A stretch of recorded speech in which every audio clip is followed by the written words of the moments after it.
Welcome to all the colleagues coming from different locations. Thank you for coming. This is the first public hearing held by the Subcommittee on Retirement Protection. Well, good morning, everyone. Good morning. 應該都同大家講，我哋取消就因為商界。可以喺11月嗰個會度，其實我出咗通告俾大家。OK， 但佢哋參加唔到呢個。係啦，參加唔到。早晨多位，早晨。Good morning, deputations. 早晨，局長。Good morning, Bureau Director. A warm welcome to you all. 各位同事、各位朋友 ，colleagues and deputations. Originally, we have scheduled for 2 sessions, but then when we wrote to invite the academic sector and the business sector to invite them to come, well, the business sector is pretty busy, and therefore the next session will be held in November because we understand that as employers, they also have their own views. That's why in November we'll be inviting them again. We hope that they would be willing to come then. Okay, so most of the deputations here today are from the academic sector, and we'd like to listen to you. We have many scholars today. So in accordance with the normal procedure, we have representatives from the Institute of Education, Baptist University, CHOU University, Hang Seng Management College, and Poly U and City U, and also the Open U. Thank you very much for coming. So let's get started. We have from the administration, the Bureau Director, and some senior officials. So they are here to listen to your views. First, can we have Professor Kee-lee, Head of Department of Asian and Policy Studies from the Hong Kong Institute of Education. Well, first of all, some housekeeping matters. Well, in front of us, we have this earpiece. You can tune into the floor, Cantonese, English, and Putonghua. So just tune into the channel that you desire.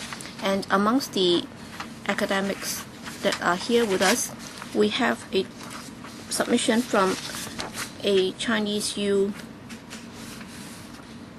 scholar, Associate Professor Dr. Wang Yunsan, who is not able to come today, but then he has submitted a written submission.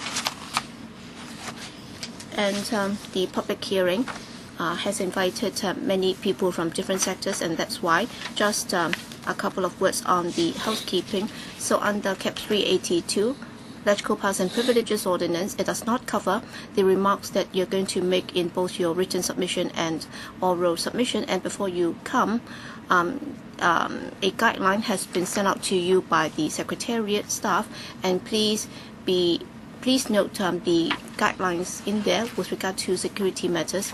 And also, for those of you who have yet to submit your written submissions, please do so as quickly as possible after today's meeting, because your views are very important, because that would also facilitate us in studying any further issues on retirement protection. So much for the time being. So we will invite the deputations to speak first, and then the floor will be open to members for questions and answers, and then we will invite the administration to respond to your views. Okay? First, from the Hong Kong IET, Professor Kee-lee. Thank you.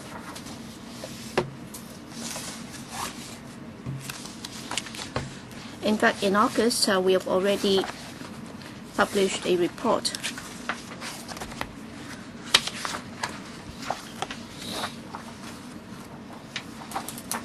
And that's funded by the research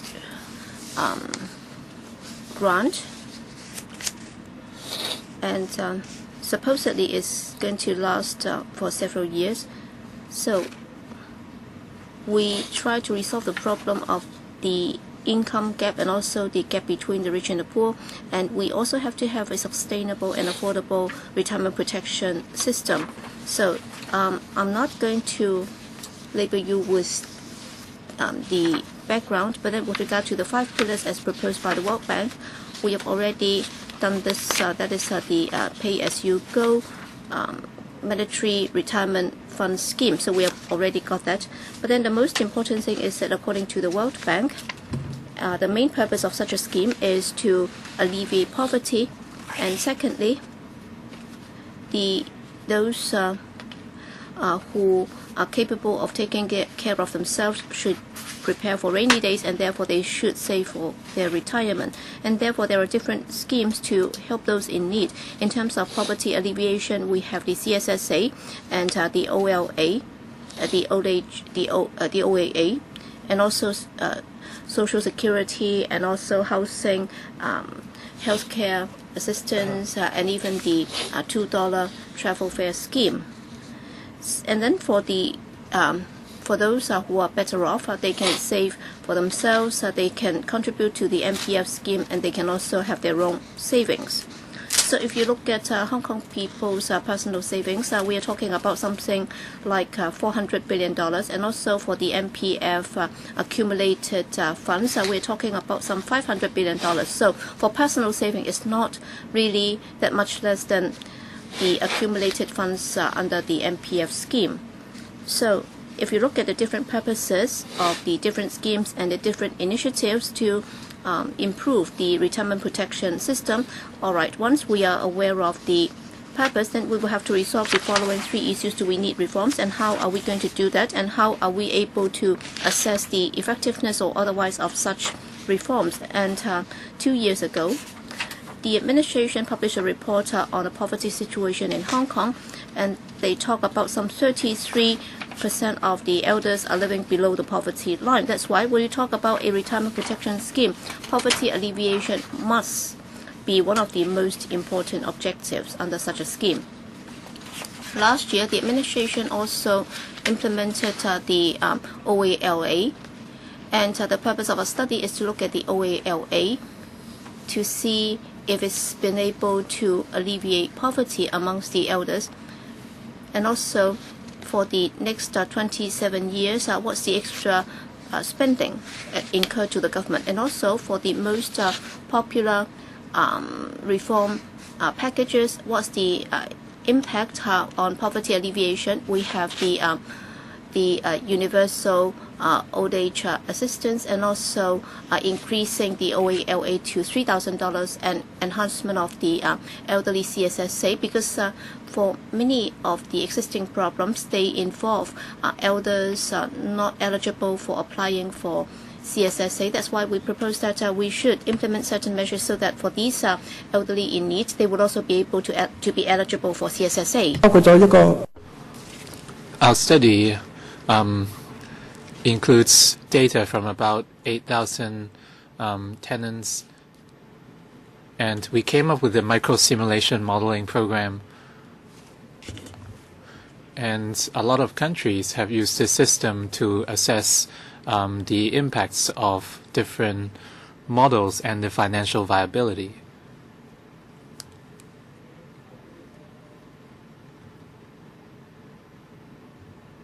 Let's skip these parts.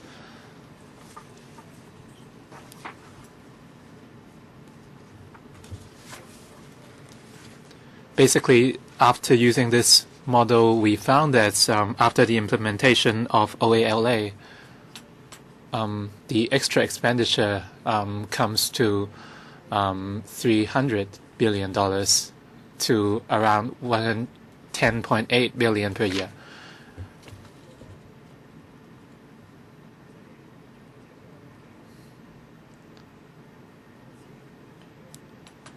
And the cost of universal retirement protection will increase from the existing level to from the existing level of 1.31% to 1.55% in 2041. And here are our findings. And after implementing OALA, the poverty rates among elderly has decreased from 33% to 23%. And the cost of reducing this rate is about 6.5 billion, 640 million rather. And we have looked at 3 different plans. If we adopt a universal program, the expenditure would be very high. And actually the expenditure would be higher than the other 2 plans. If we optimize the existing CSSA program, it would be much more efficient.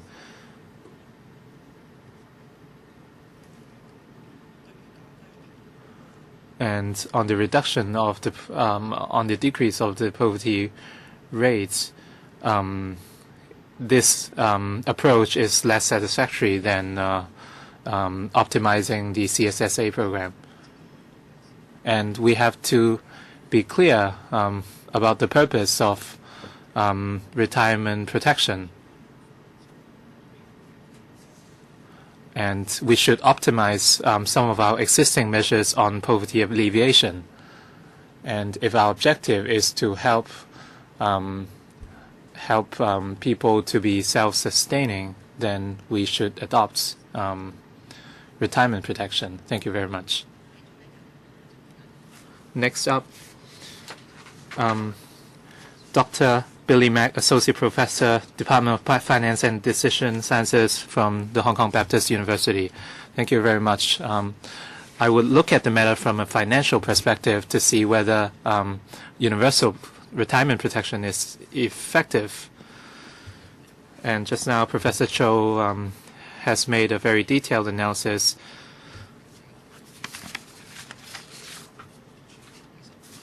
And ideally speaking, everyone would be protected by universal retirement protection, so there's no debate here. But on the financial arrangement, we have to be very careful. According to the situation in 2011, and we have 180,000 people, elderly people, on CSSA. We have 400,000 people on CSSA. And as Professor CHOU said, we have to be clear with our objectives. Are we going to help all elderly people? Or are we only going to help elderly people on CSSA?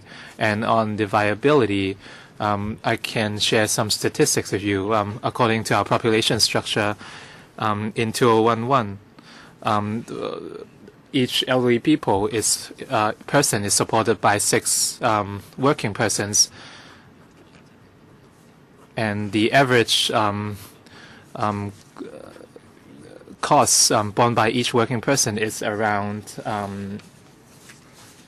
$6,000.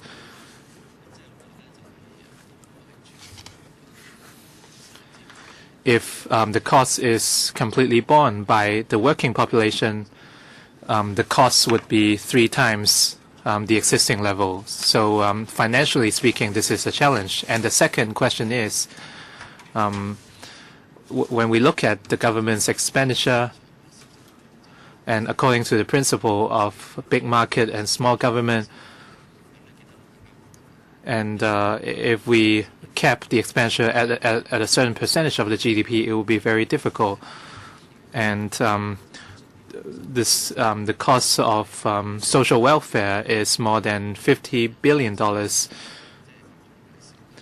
If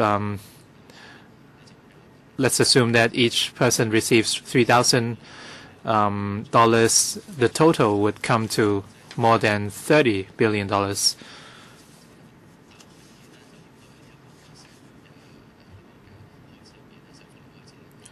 And the expenditure for social welfare should be the #1 priority in government expenditure above education. And we also have to look at population aging. we are concerned not only with the lives of elderly people after retirement, we should also look at their medical expenditure after retirement. And the question is, where does the money come from? And we have to see whether this plan is viable. And let me cite an example. And on a pay-as-you-go basis, the expenditure is ever increasing. And if the population is double as the level in 2011, money would be a problem. And we have a shortage of money. Where does it come from? Is it from the business sector or from the government? So this is the first question. And if the protection scheme is aims at people who are retired, would it overlap with the MPF? And in 14 years of operation, and for our population of 2.7 million people, the average savings or the average balance in each account is about $200,000, and assuming other factors are constant, the return level would be 3 times as that of MPF.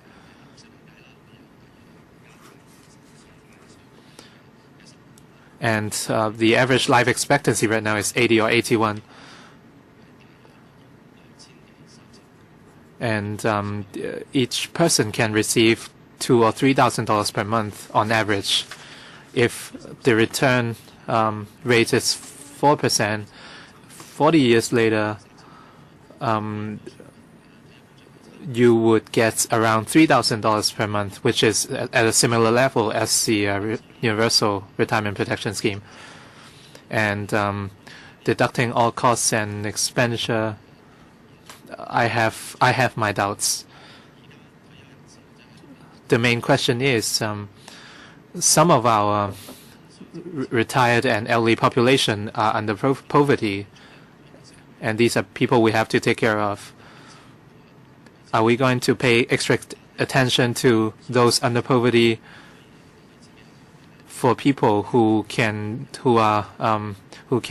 be self-sustained? Can they help themselves? And we also have to look at where our poverty population comes from. And until 2041, we are looking at around 40 years. You can receive around $3,000 per month. And for most people who have joined MPF since year 2000, they are basically fine. But the elderly people or people who are relatively old, when they join the MPF scheme, they would have problems. They wouldn't have enough time to see their MPF funds grow. And we can come up with the math. Are we going to tackle the problem with another approach? This is something we can think about. Thank you very much. Thank you very much, Dr. Mack. Next, from the Hong Kong CHOU University, Assistant Professor from Department of Economics and Finance, Dr. Yang. Thank you very much. Let me be brief so that everyone can understand what I'm talking about. The retirement scheme is actually prevalent in other countries, and in a lot of these cases, they see deficits.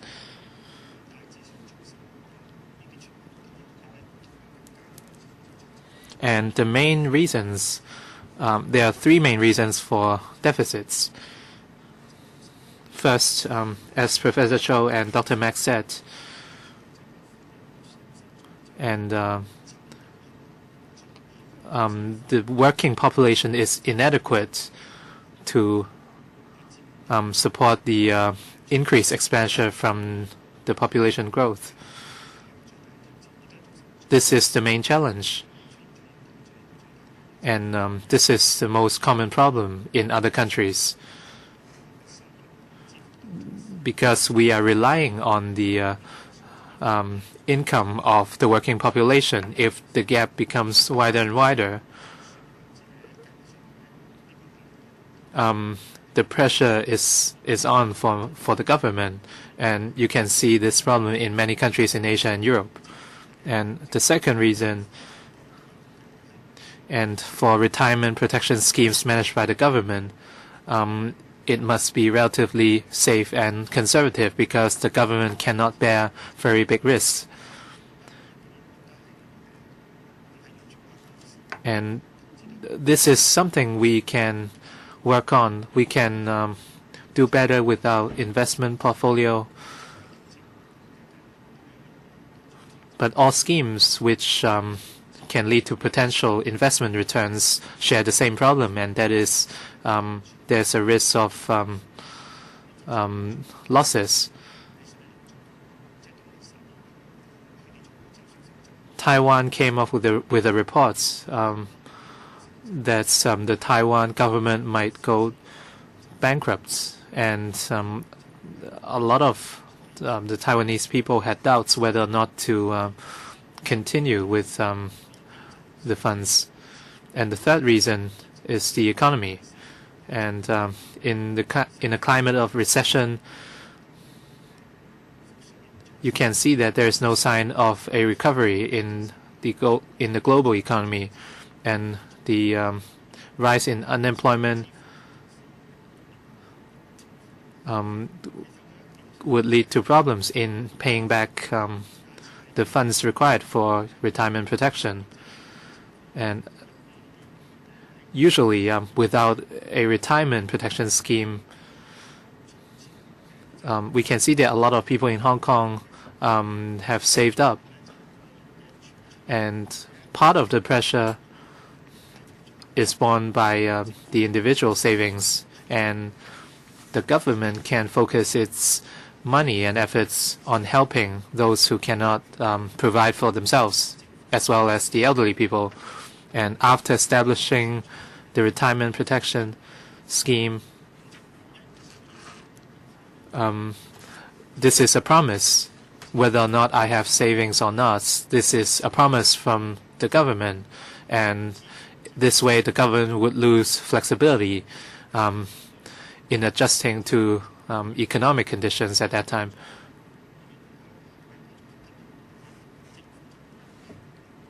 And the government would be put in a very weak position. In looking at some Western countries like European countries and so on, well, many of them have already implemented universal retirement protection scheme, but then most of them have a high tax rate, 40–50%. And in recent years, faced with an aging population in the UK, in Singapore, they've introduced reforms. That's because of the challenges posed by an aging population. All right, given the fact that European economies have been charging a high rate of tax in order to subsidize or fund such schemes, then under Professor CHOU's proposal of a low rate of contribution or tax, then how are we able to face a similar problem that is being encountered by European economies right now, which have a relatively higher rate? Yes, we do want to have a comprehensive social security system, but then we have been half-hearted, because are we trying to introduce a higher tax rate like other European economies? If that is the case, then we'll have to discuss that in detail.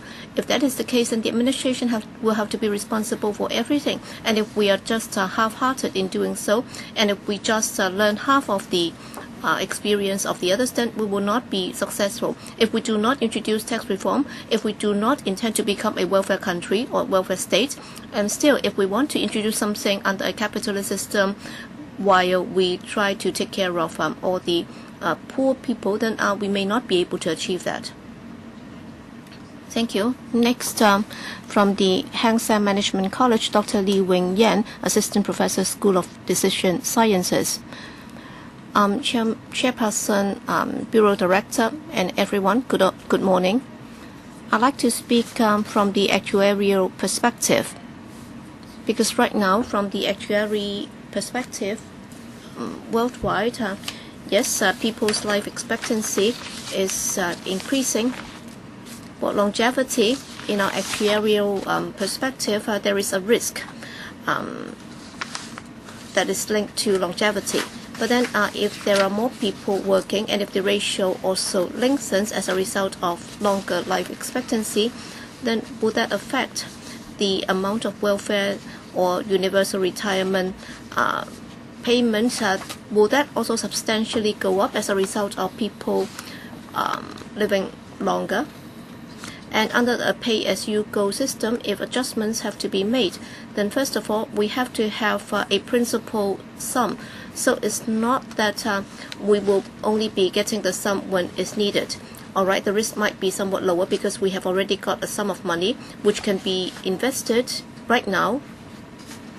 And then by 2041, if it's used then to pay out, or if it's used in 2041 to pay out as retirement fund, then the risk might become somewhat lower. And also for universal retirement protection, when compared to the mandatory provident fund, how are they able to complement each other? Because the fact is we already have the MPF scheme, and many Hong Kong people have their own personal savings, and many of them also have accumulated some money under the MPF scheme. So when you introduce another scheme under the Universal Retirement Protection Scheme, so to them it's an extra amount of money. And if the purpose of such a universal retirement protection scheme is to alleviate poverty, then would the administration seriously consider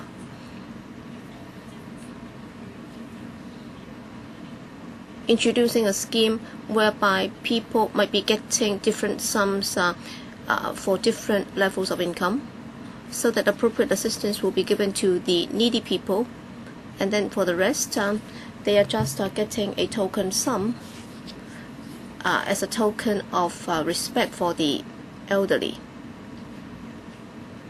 So even if it's a universal scheme, people will be getting different sums for different levels of income. Next, from the OpenU, Dr. Kenneth CHOU, Assistant Professor from the Lee School of Business and Administration. That's from the OpenU. Good morning, everyone. Well, I'm not an expert in financial services, or I'm not a financial expert. First of all, I noticed that apparently, in terms of the publicity launched by the government, they haven't really done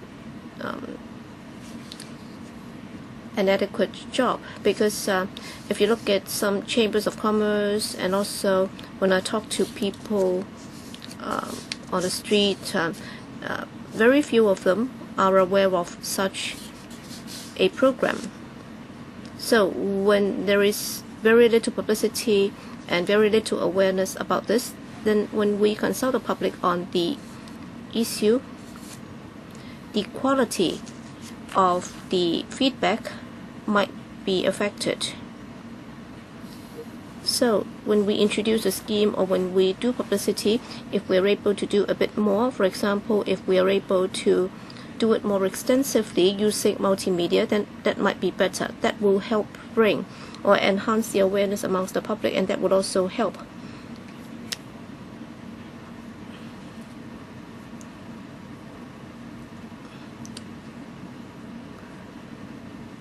clarify some of the misunderstandings or misgivings about the schemes.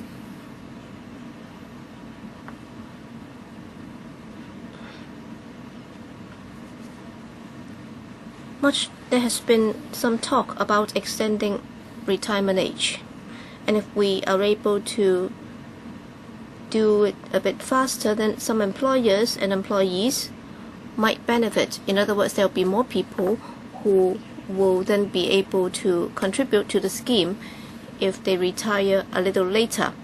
Let's say if the retirement age is extended to 65, then there will be more people who will stay in work, and they will be able to contribute to this scheme. That would generate more income for the scheme.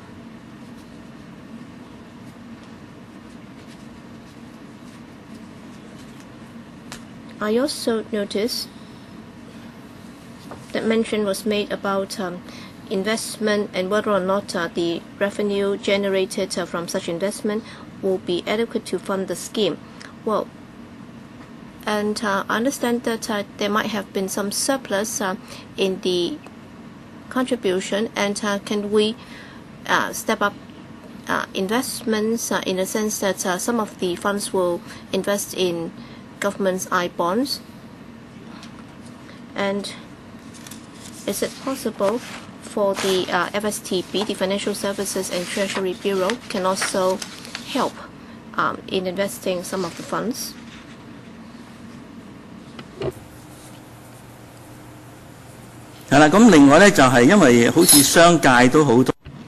Apparently, the business sector has raised some opposition to the proposed scheme. So can we step up publicity so that they'll know that we have thought about this? And according to the Hong Kong U professor, he said that for the larger employers, they can be asked to make a lump sum contribution, and also there might be other tax incentives. So you can just tell people that you've contemplated this, but then in the end, you've decided that for both employers and employees, each of them will just have to contribute a few percentages of the salary and so on. So it doesn't really involve substantially increasing the tax rate. And adopting Professor CHOU's proposal, well, whether the employee is highly paid or is a low-paid worker, 6% will be the cap for any such schemes. Then in the end, at the end of the day, if this sum will only be paid out in accordance with his income and asset, well, if that's the sole determining factor, that's not fair, because when you charge them, well, even for the high income earners, they will be charged according to their income, and then after some years, you then get back and tell them that, well, you can only get a limited amount and you cannot get anything higher, then that will be unfair. Next, Professor Ho Lok Sung, Head of Department of Economics at Lingnan University. Good morning. Well, conceptually, a universal retirement protection package is very attractive, because even if members of the public are able to have their own savings for retirement, inevitably they will still have to face two risks. Number one, the uncertainty about their life expectancy. Well, in the event that he has exhausted all his savings, and still, if he hasn't died, then what is he going to do if he doesn't have any further savings? And also, if they are saving everything in the retirement fund or under the MPF scheme, but then in the event that there might be a financial tsunami or crisis, then most or much of their savings might have evaporated. Then this is not something that an individual will be able to afford or bear. That's why under Professor Nelson Chow's proposal, apparently he has looked at some of these risks. That's why it might look very attractive to some quarters in the community. Unfortunately, Professor Chow's proposal is a pay-as-you-go system in the face of a change in the demography, and also you're also talking about intergenerational transfers. The sustainability is something that is worrying. That's why I'm of the view that in introducing retirement protection, we have to ensure that it has to be fully funded. It should not be done on a pay-as-you-go basis. Only then will we be able to ensure its sustainability. Well, for many years, I've been advocating something like a package which is fully funded by the individuals themselves. So by that we mean that the individuals will have to support themselves, but then as they have no idea as to how long they're going to live, then under my proposal, what I'm suggesting is that for those who are living longer, well, as long as they live, they'll be able to get more. And then for those with shorter life expectancy, they'll have to get less because they don't need that much. That will be in line with the spirit of insurance. And therefore, I'm also proposing that under the proposed scheme, that the individual generations will be supporting themselves, and then there will be a retirement fund, and then the administration can guarantee the lowest return. And then after deducting inflation, if it's in excess of 2%, then the excess or the surplus will have to contribute half of it as insurance premium to the administration, which will then save it up. And then when the return is lower than 2%, so you can guarantee that the return will be at least 2% every year. So if there is this investment return guarantee, then everybody can be reassured, and that would also ensure the sustainability of the scheme. So under the fully funded formula, we can also subsidize the contribution for the low-income earners. In other words, if their income is too low, and if their monthly contribution, which should have been $800, but then because of their low income, the administration can subsidize them by half, or the administration can subsidize the entire contribution on their behalf. So for the elderly and also for the low-income earners, that would be even more desirable, because that would also remedy the situation whereby people are just waiting there doing nothing so that they can be assisted because they are just poor. So that's also a risk. What if people just spend every cent of their MPF accumulated funds? So there is this moral risk, and that's why we have to eliminate that. And under a pay-as-you-go system, for people who are retiring soon, they do not have to make much contribution before they can get something under the scheme. And then for those who have done their part in preparing for the retirement, but then as a result they are going to get a windfall, but then in the short term they will have to contribute a bit more, and then for the next generation they will have to pay even more in order to support their elderly their elders. Well, for a degenerated organs, you can rely on organ transplant. But what if people live till 120? So, deferring retirement age and increasing tax rate, would that be fair to these people? And therefore, under the fully funded model, well, during the transitional period for people who are protected under the MPF schemes, or if they are protected under other occupational retirement schemes, that could immediately be transferred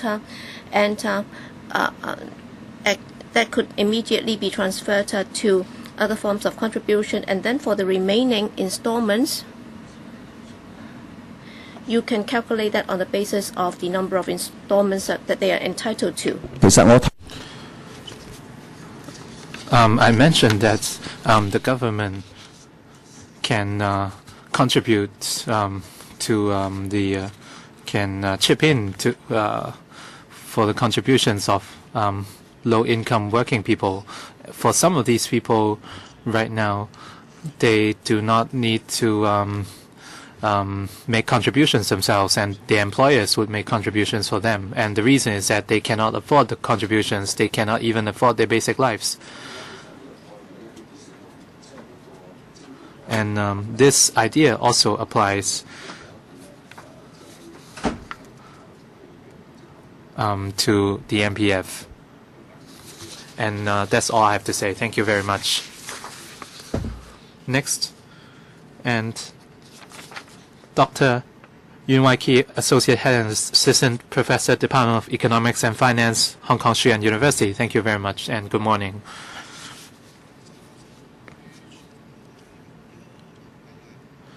On the study on retirement protection, I have read Professor CHOU's study, and I think he has done a great job, and he has thoroughly explained why we have to make contributions after retirement.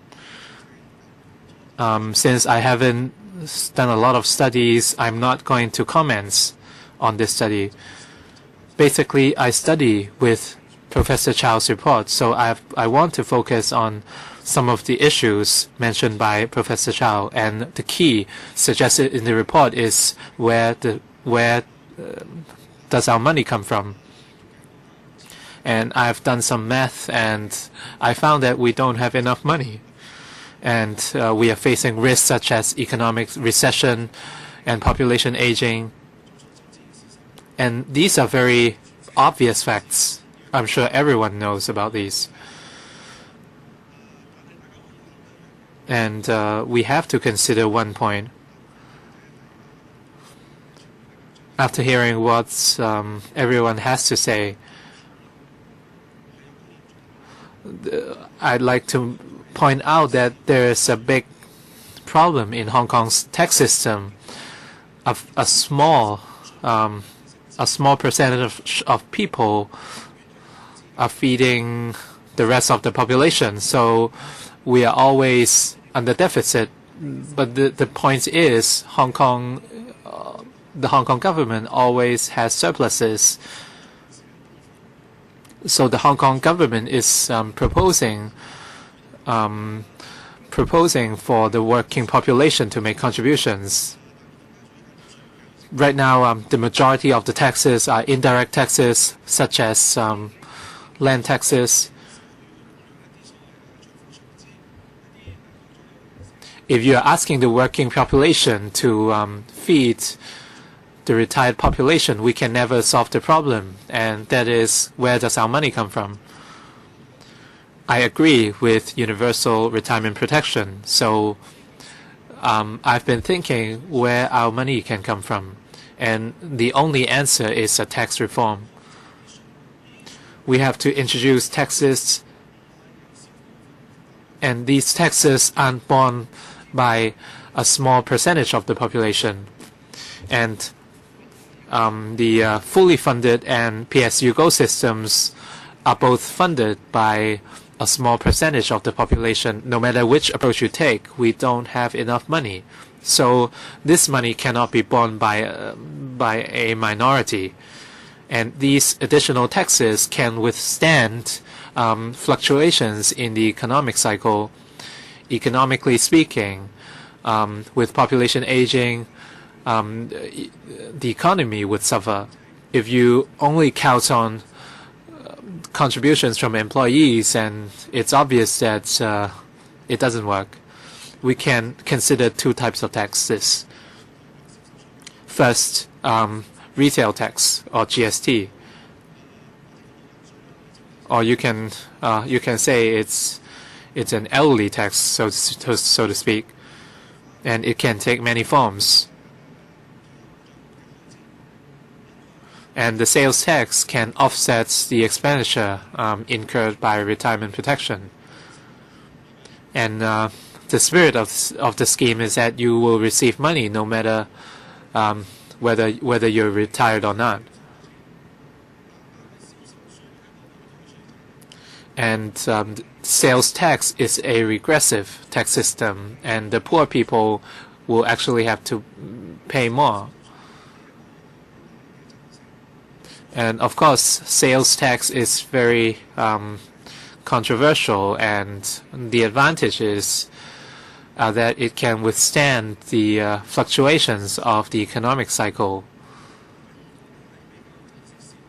And the second suggestion, a less controversial tax type, is tourism tax.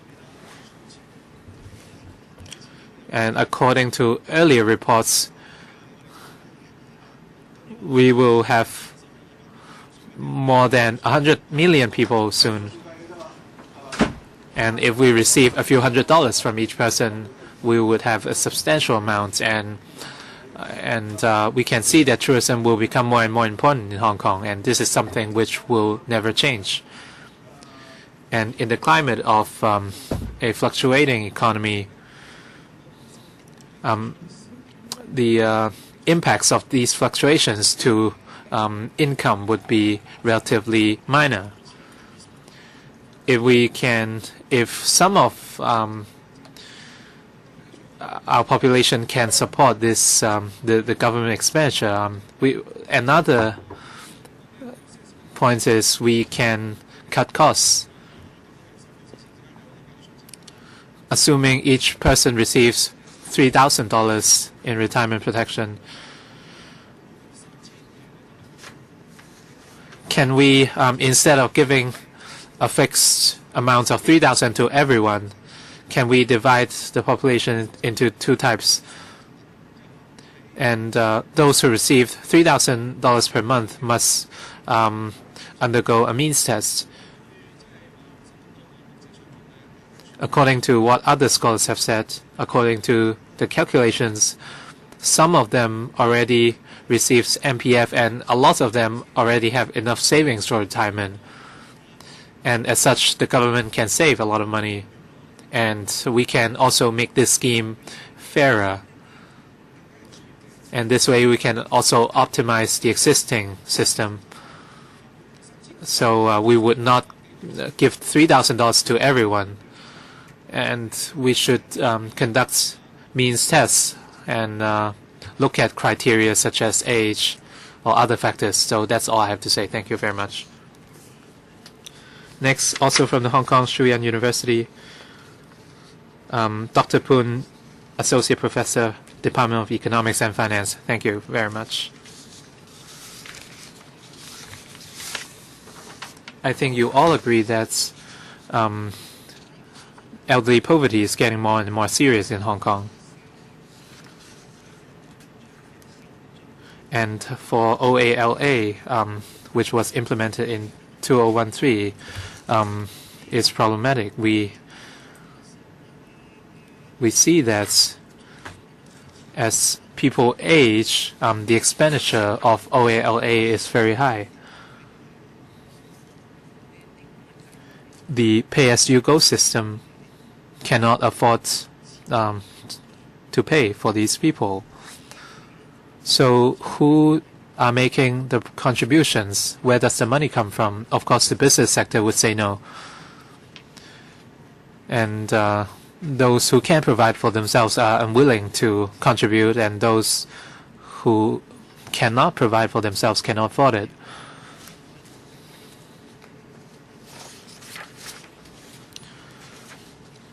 We can also see that the retirement protection or retirement insurance is a dynamic problem. And those who are still alive would need money for the future. We have to make a lot of assumptions, and we face a lot of uncertainties. There are different ways to calculate the costs. And this is one thing for sure. And according to reports, starting from 2013,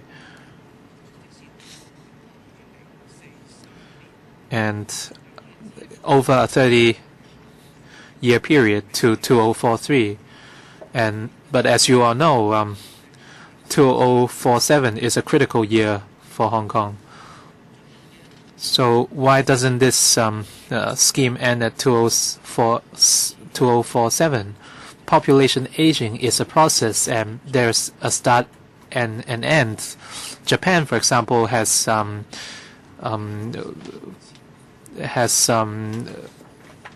stepped over this cycle, and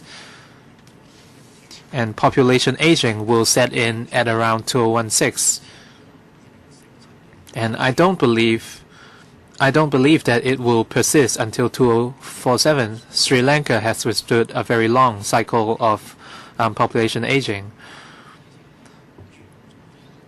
And after population aging, the maths would be completely different. I have conducted a study on mainland China on their one-child policy by 2047. And they would have a very satisfactory population model by 2047. So why why don't we consider when Hong Kong's population structure would become an ideal model?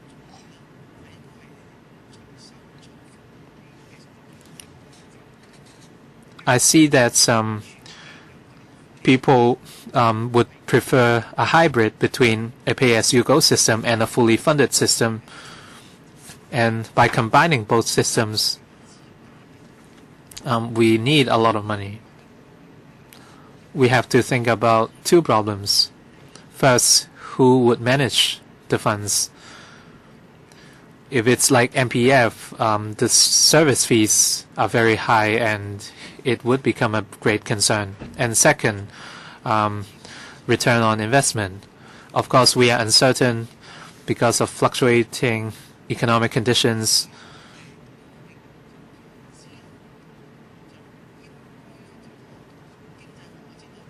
If we invest this money,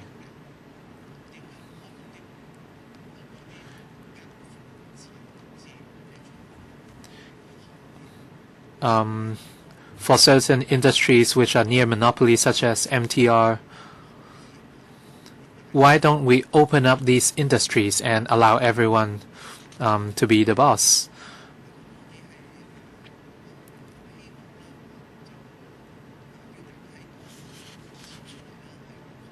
It's very hard to elicit money from people's pockets, but this is something we have to do in order to operate this scheme. So I understand the government's challenges. So that's all I have to say. Thank you very much.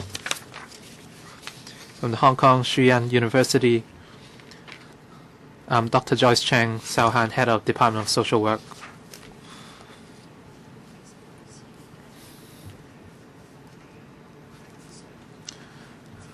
I basically concur with Professor Chow's report.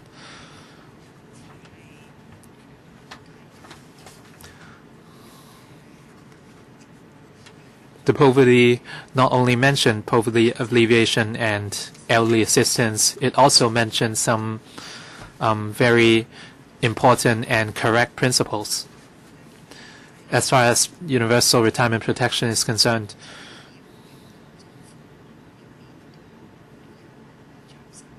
the Hong Kong government faces the issue of aging,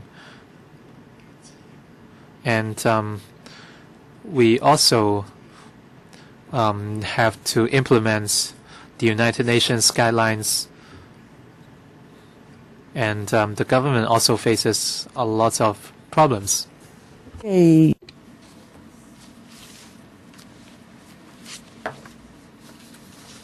If our purpose is to become an international city, while we try to move towards that goal, then if we just rely on economic development, that's not enough. And if the Hong Kong government wants to achieve that, then it must not ignore the fact that we have to respect the individual's pride and dignity,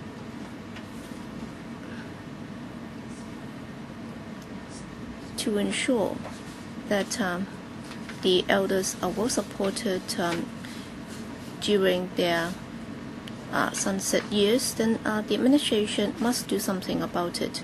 Regrettably, in 1989, this council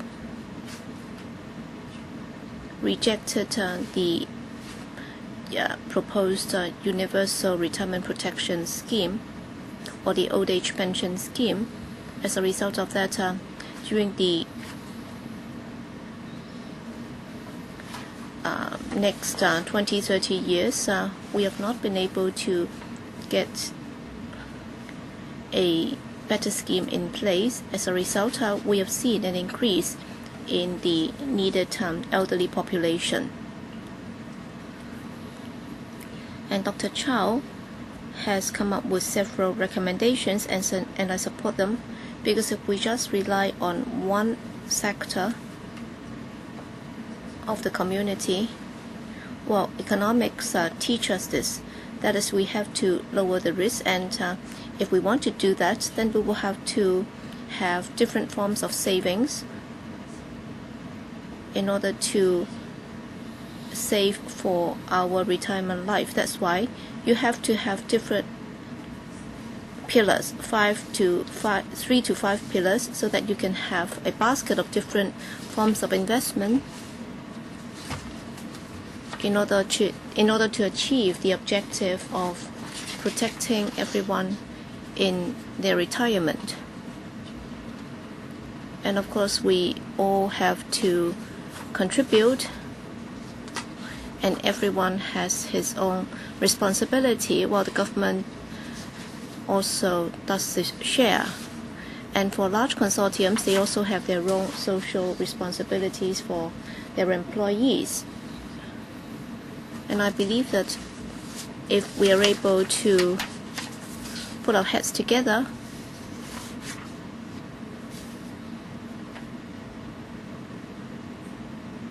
and if we are prepared to do our part, then I believe that the scheme will be affordable and sustainable.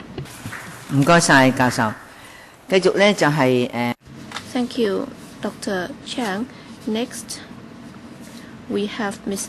Brenda So, lecturer from the Department of Social Work, Hong Kong CHOU University. Thank you, and members of the public, good morning. Looking at the report by Professor CHOU is a very comprehensive one. Listening to the remarks made by the other speakers, well, what I'd like to say is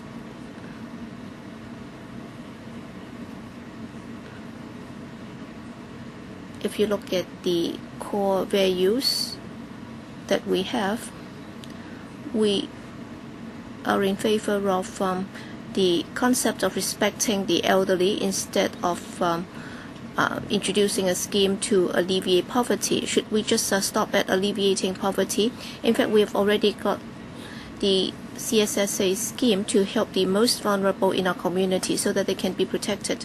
But then in this day and age, and if we still adopt the concept of poverty alleviation under any retirement protection system, this is simply incredible. And if we are not able to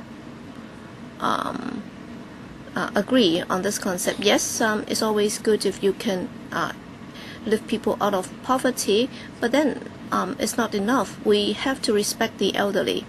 And if we agree on this concept and philosophy, well, behind this concept and philosophy, we are saying that, well, we respect the old today, and in the future, when we become elders ourselves, then we should also be able to live in dignity.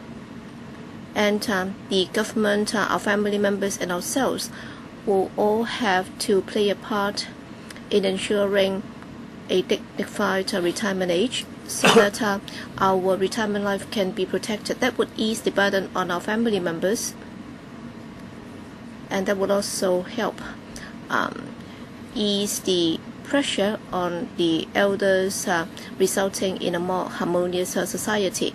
Indeed, that's what is most needed in the next few years. And of course, we also need to have harmony in the current state of affairs.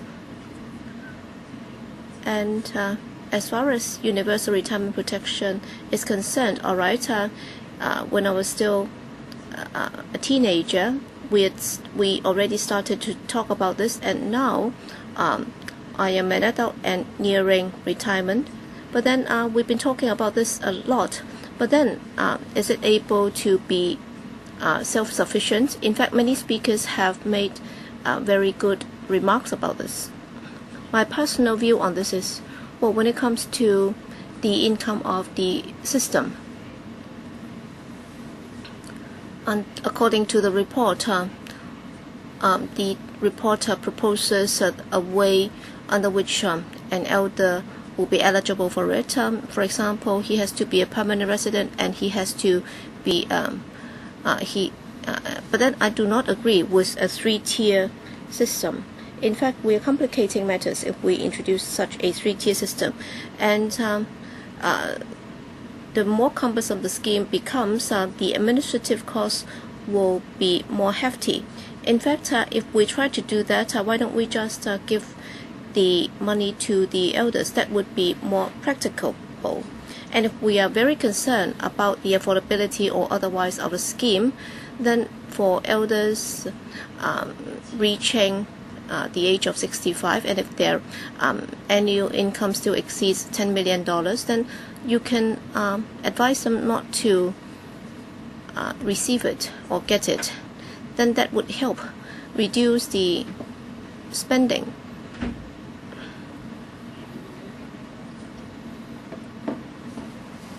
And then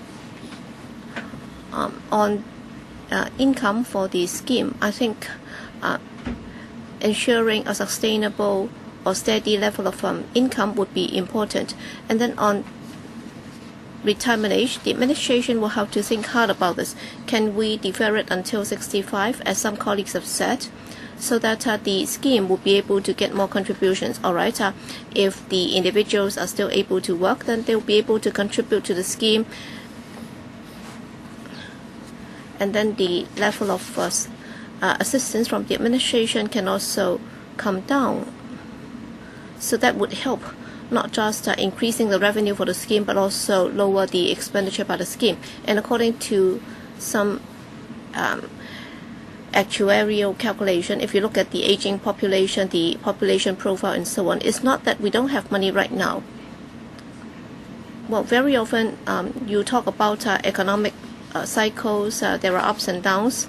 Well, for those of us who are old enough, then we will know that yes, you will have to prepare for rainy days because there are ups and downs in our economic cycle. And the administration should save, let's say, 1% of its revenue and put it in this fund, so that when there is a downturn in the economy, you can use the fund to help make up for the shortfall. And often the time we dare not mention the increase in profit tax. So for large companies, if you are required to pay an extra 1% tax as a plowback into community, so is it really that unaffordable? In fact, for a family earning just $8,000, $9,000 a month, and if you ask them to contribute a bit more, that would be very difficult. But then for consortiums making huge profits, why can't they make a little more contribution to our community? I think whether or not this is achievable, it depends on the will of the administration. Often the time we talk about community education. So will there be incentives for consortiums and enterprises to pay a bit more by paying, say, 1% or a few percent more of their profit into this retirement protection fund to help fund the scheme? Well, for an enterprise with conscience, it should think about it, because what you make as a profit is from the community, and therefore there is every justification that you should also repay it to the community. And even if we try to save for rainy days, there are times that we will still be in financial difficulty. That's why I think the administration should think about the idea of saving for rainy days, so that a fund can be set up for economic downturns and so on. Yes, I have made reference to different sets of data. In fact, if we're willing to do so, then it's achievable. I think the most important thing is, well, I also agree that we can also consider the idea of a consumption tax. So when people spend, if they have to pay a little more in the form of a consumption tax, it's okay. All right, you're talking about tens of millions of visitors when we travel abroad. Going to Canada, for example, we will have to pay consumption tax. So even for visitors coming to spend in Hong Kong, even if they are required to pay this consumption tax, I think it's worthy of their while. And of course, you have to have courage before you can do it, because you're talking about a new form of tax. And when you are asking people to pay a bit more, of course, they will complain. And therefore, it something to do with the administration's long-term commitment to our community, and therefore it can explain to the community and seek its support. Well, we talk about an old age pension or universal retirement protection. We've talked about that for 30, 40 years. Well, in the past, when we introduced the MPF scheme, well, we had nothing then, and you were concerned about the anxieties of the employers and employees. But then after a while, we now know that it's feasible. Yes, the MPF scheme is still fraught with problems, and for those of us who have made contribution for more than 10 years, I'm still in doubt as to whether or not it will protect me when I retire. And the problem is for those who have not been able to make a lot of contributions by the time when they retire, will they be able to support themselves with the payment that they can get from the MPF scheme? And then if they have to turn to CSSA, then will they have to live in a very undignified manner? All right, we are already an advanced economies. We rank up in the top list of the most advanced economies. Why are we still thinking about this retirement protection? And after several decades now, Dr. or Professor Nelson CHOU has come up with this report. Is indeed a very comprehensive study. And instead of spending money on conducting studies, I think we should think hard about how it can be implemented. In fact, there are bound to be opposition voices to the proposal. And also, we have this intergenerational problem. All right. In fact, what we are using or spending has been based on the hard work of our earlier generations. So why are we not prepared to do a bit more for our future generations so that we'll be able to have more progress and more civilized developments? And if you can see that this will help, then we can leave something good behind for our future generations. So instead of just spending time on discussions and so on, why don't we just work on the implementational details? All right, if 2% is a bit too much, then how about 1%? And also for those low-income earners, if they have difficulty, then for the tycoons and consortia, well, they've made a lot of contribution to charitable funds. Why can't they make a little contribution to this one? Thank you. Aye. Thank you very much. Next, the Hong Kong Polytechnic University, Mr. Tam Hoi Pong, Lecturer, Complementary Studies Program. Good morning, everyone. My name is Tam Hoi Pong. As you might know, I'm not an expert in retirement policies, but instead conservation. But I'm here today to break some of the so-called boxes set by the government. And the major flaw in the government's proposal at the moment is that the employees have to make contributions. And let's take MPF as an example. The employee and employer makes a 5% contribution each. And this is unacceptable for me as an employer. When we look at Professor CHOU's proposal, and the contributions from the employees each year is $30 million. I just want to raise a point that the government has set an unreasonable habit in its expenditures. I don't agree with the FTU's political stance, but I do agree that the retirement protection scheme should be used on people who need it. And in 2014-2015, the government has spent the most money on major infrastructure. They have spent $77.9 billion, which makes up for over 20% of the total expenditure. Hong Kong is already very developed. Why do we have to spend so much money on major infrastructure? And second is education, and third is social welfare. And the expenditure for major infrastructure must decrease drastically in the next 20 or 30 years. I understand you have to get money from the Secretary for Development and the Chief Executive, even though CY Leung might not last for very long. With rising costs for construction materials. 7% of the expenditure for major infrastructure has gone to construction materials such as steel and metals. And after promoting construction safety for so many years, we still see a lot of deaths. I'm sure the Secretary, Matthew Cheung, doesn't wish to see so many deaths, and every worker just wants to go home safely. And we have seen 2 deaths in the Hong Kong-Macau High Bridge projects, and I'm sure Secretary, you don't wish to see your own children work in these kind of jobs.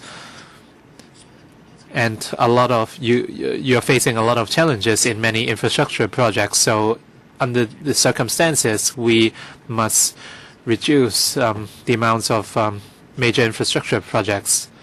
So we are coming back to the same question, and that is, where does our money come from? If we spend $30 billion less each year on infrastructure, the problem is solved, and then we would have money for retirement protection. So it's as simple as that. So there's no point for further discussions.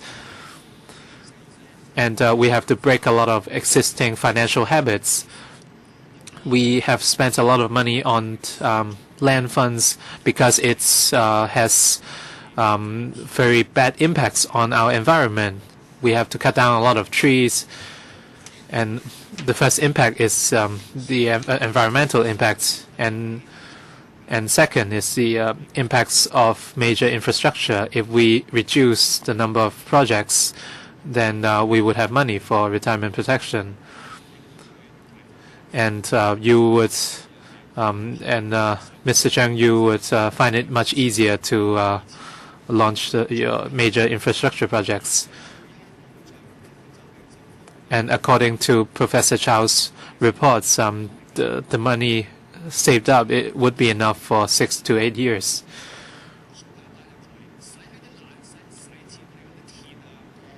The money you spend on this metals and steel, you're willing to spend a lot of money on metals and steel, and yet you are unwilling to spend on elderly people. It's as simple as that. I hope the Secretary can consider this issue with the relevant bureaus and departments.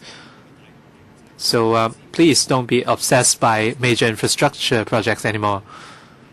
Hong Kong has too many infrastructure projects. What Hong Kong needs right now is universal retirement protection. So I hope the government can hear my voice. And Mr. Lee Kim Ming, Senior Lecturer, Division of Social Sciences, Community College of City University. Thank you very much. I'd like to raise several questions. First, as some other scholars have mentioned, retirement protection is not a problem in poverty. I'm not an economist or financial expert. My expertise are in social sciences and politics. Even if a policy is related to economics, it would also have other social consequences and political consequences. So what are the consequences of introducing a universal retirement protection scheme? When we look at Scandinavian countries, and the major reason for introducing such scheme is solidarity, or to unite the people. And we can see that some policies in Hong Kong actually divide the society instead of uniting them. So apart from the economic perspective, we should also consider social and political consequences when we introduce a new policy. And the universal nature of the policy is that it would unite the society, not divide them. So I oppose to elderly policies which serve to divide the society. For example, any policy with a means test mechanism, because it would lead to labeling or negative labeling. And for example, some people might consider CSSA recipients as lazy, and these policies will further divide the society. In some countries, they might have universal policies, and if they for countries with a universal policy, very few people would accuse the government because everyone benefits. And Professor Ho mentioned the benefits of the retirement protection scheme, and I agree with some of his points. And people are getting older, and I also agree with the presence of an investment risk because we see a lot of economic fluctuations. The fluctuations can be very high. If we only rely on MPF, the risk is very high.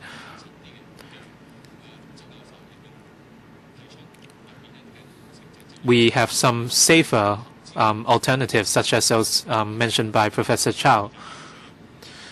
And at the same time, Professor Ho mentioned that each generation should take care of its own people, and this is something I disagree. If you divide up the people by generations, you are serving to divide people in different generations even further.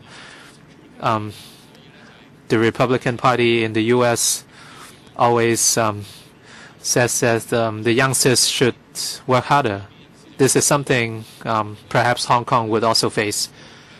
So there's no reason I have to provide for other people's parents. Economically speaking, or individually speaking, such proposals might be fair, but we have to think about other consequences. When you look at Professor Chow's proposal on retirement protection, it's not a pure pay-as-you-go system. It's actually a system with it's a tripartite system. Where does the fund come from? The money is from government surpluses, from indirect taxes. If the government takes this seed money and hand it to people in this generation, I don't see any problem with it. This is something they deserve. And in this circumstances, we can this approach can unite the people under the current climate. We have talked a lot about money.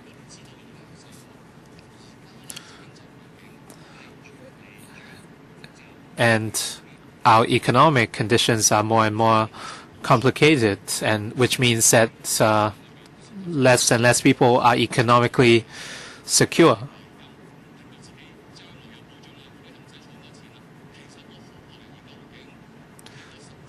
I doubt that whether we really do not have to save up now for the future. Economically speaking, perhaps you can say so, but practically speaking, instead of coming up with more math models, I think as the economy becomes more and more insecure, people would feel insecure and they would be even less willing to take risks. If we have a retirement protection scheme which guarantees a certain level of income, then people would be bolder to do what they want to do. And people might feel the need to save up for the future. But there is no guarantee that I would have a specific amount of money in the future, and the investment climate is fluctuating as well. And this could lead to an ultimate loss.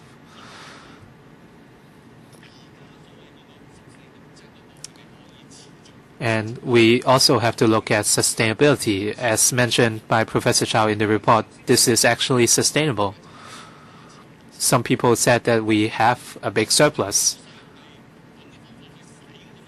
Basically, we just have to think of ways to spend that money. Of course, we have to think about how to spend that money, whether we spend them on steel and metals or on people.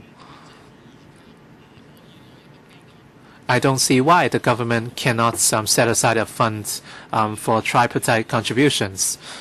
Of course, I have to declare my interests. I'm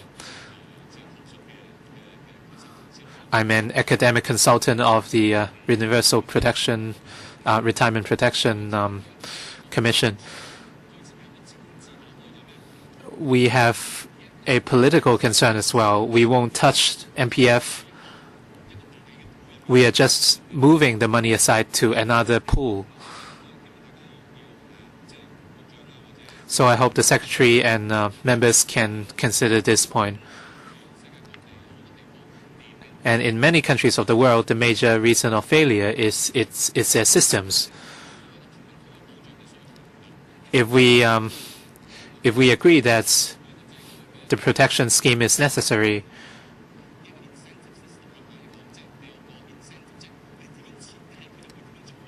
as you might know, this is an incentive system which hinges on the design.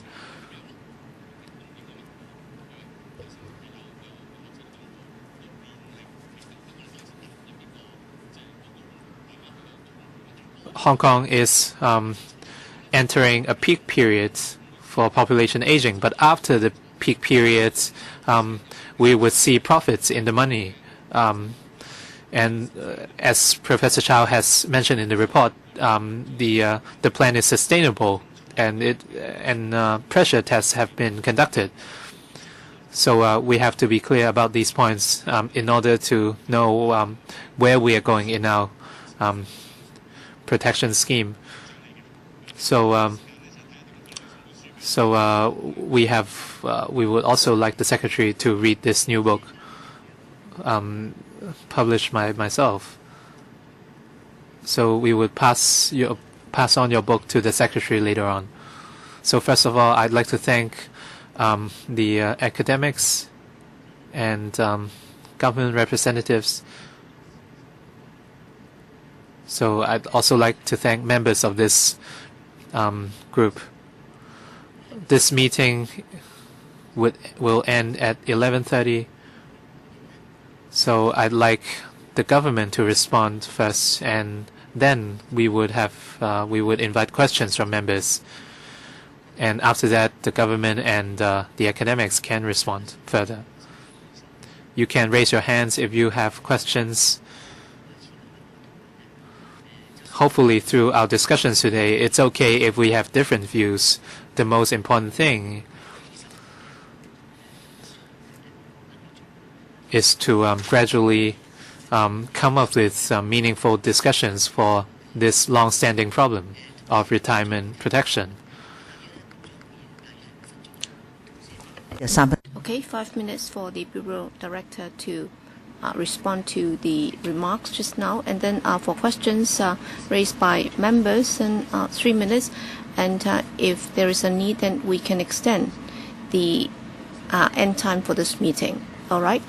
So first of all, Bureau Director, your response, please.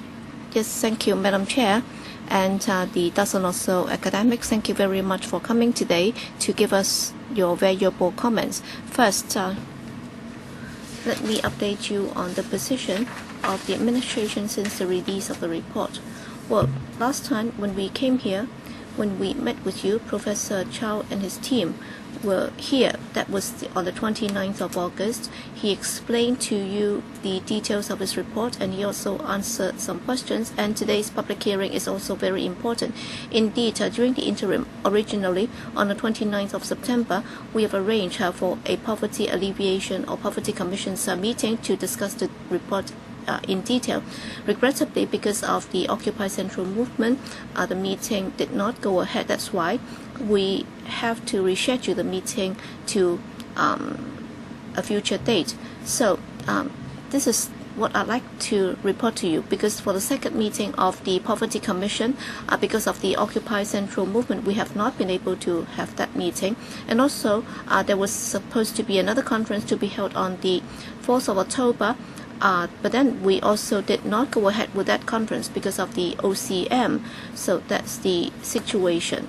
So in terms of retirement protection, well, the views have been pretty diversified, because since the release of the report, if you look at the comments raised in the community and in the media, there have been very divergent views expressed. Yes, some academics just now also expressed different views or concerns, and some also made suggestions as to how this can be implemented. Well, as far as the government is concerned, well, for the time being, we have an open mind. It doesn't mean that we are not concerned about the issue.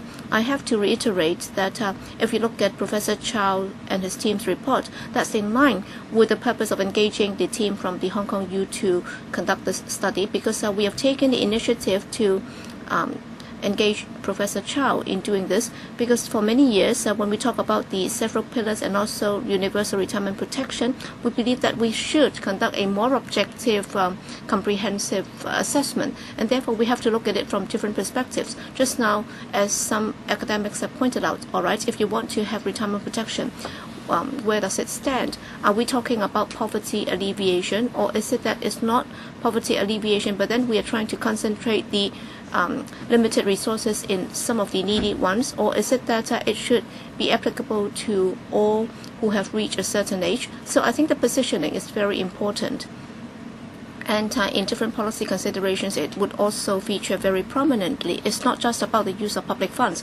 As we know, if we are going to introduce a tripartite contribution scheme, or if we were to introduce a new form of tax, then we will have to get the community consent. So there has to be a buy-in process. So we will have to look into those issues very carefully. So this has given us a fresh start. We will bring back the views of the academics to the relevant committee for consideration. So we hope that we can have a meeting as soon as possible, because we have to look into many of the issues involved in depth. For example, who is going to pay? So what's the relationship with the MPF system, and how does it operate? So should we be enhancing the several pillars on retirement protection? So these are the issues that have to be looked at and discussed. And today, thanks to the subcommittee, Madam Chair, I understand this is the first in a series, and you'll be meeting with different organizations and stakeholders. I think that would help us in taking on board the views from different quarters of the community. That would be indeed very helpful. First of all, I'd like to welcome the friends in the public gallery. We understand that you're very concerned about retirement protection for many years, but then there are divergent views in the community, including the government and different stakeholders. Yes, I understand that you've been put up with you've put up with this situation for a long time. Still, we need your patience, we need your support. Okay? The floor is now open to our members, 3 minutes each. You can put the questions to the academics or to the administration. Yes, Tan Ka-Piu. Thank you, Madam Chair.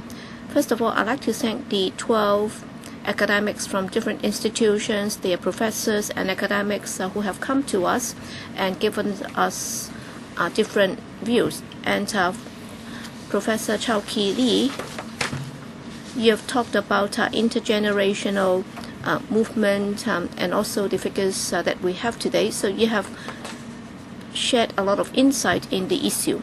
But then I particularly noticed that for Dr. Young and another academic, you also talk about the possible reform to our tax system. I hope that you can provide more data to the administration so that they will be more willing to introduce new forms of tax so that any retirement protection system will be more sustainable. But then you also talk about a consumption tax. Can we also talk about something that has been scrapped earlier on? That's the estate duty. I think the estate duty has actually served to widen the wealth gap rather than narrowing it. And as the administration said, on the 4th of October, supposedly we should have this poverty alleviation summit reporting on the actual situation in 2013. And my personal view is that retirement protection should not be linked with poverty alleviation.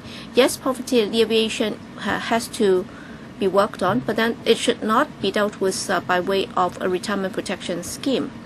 Yes, we understand that you will have to postpone the date for that conference, but then can you tell us exactly the what the situation is like with regard to poverty.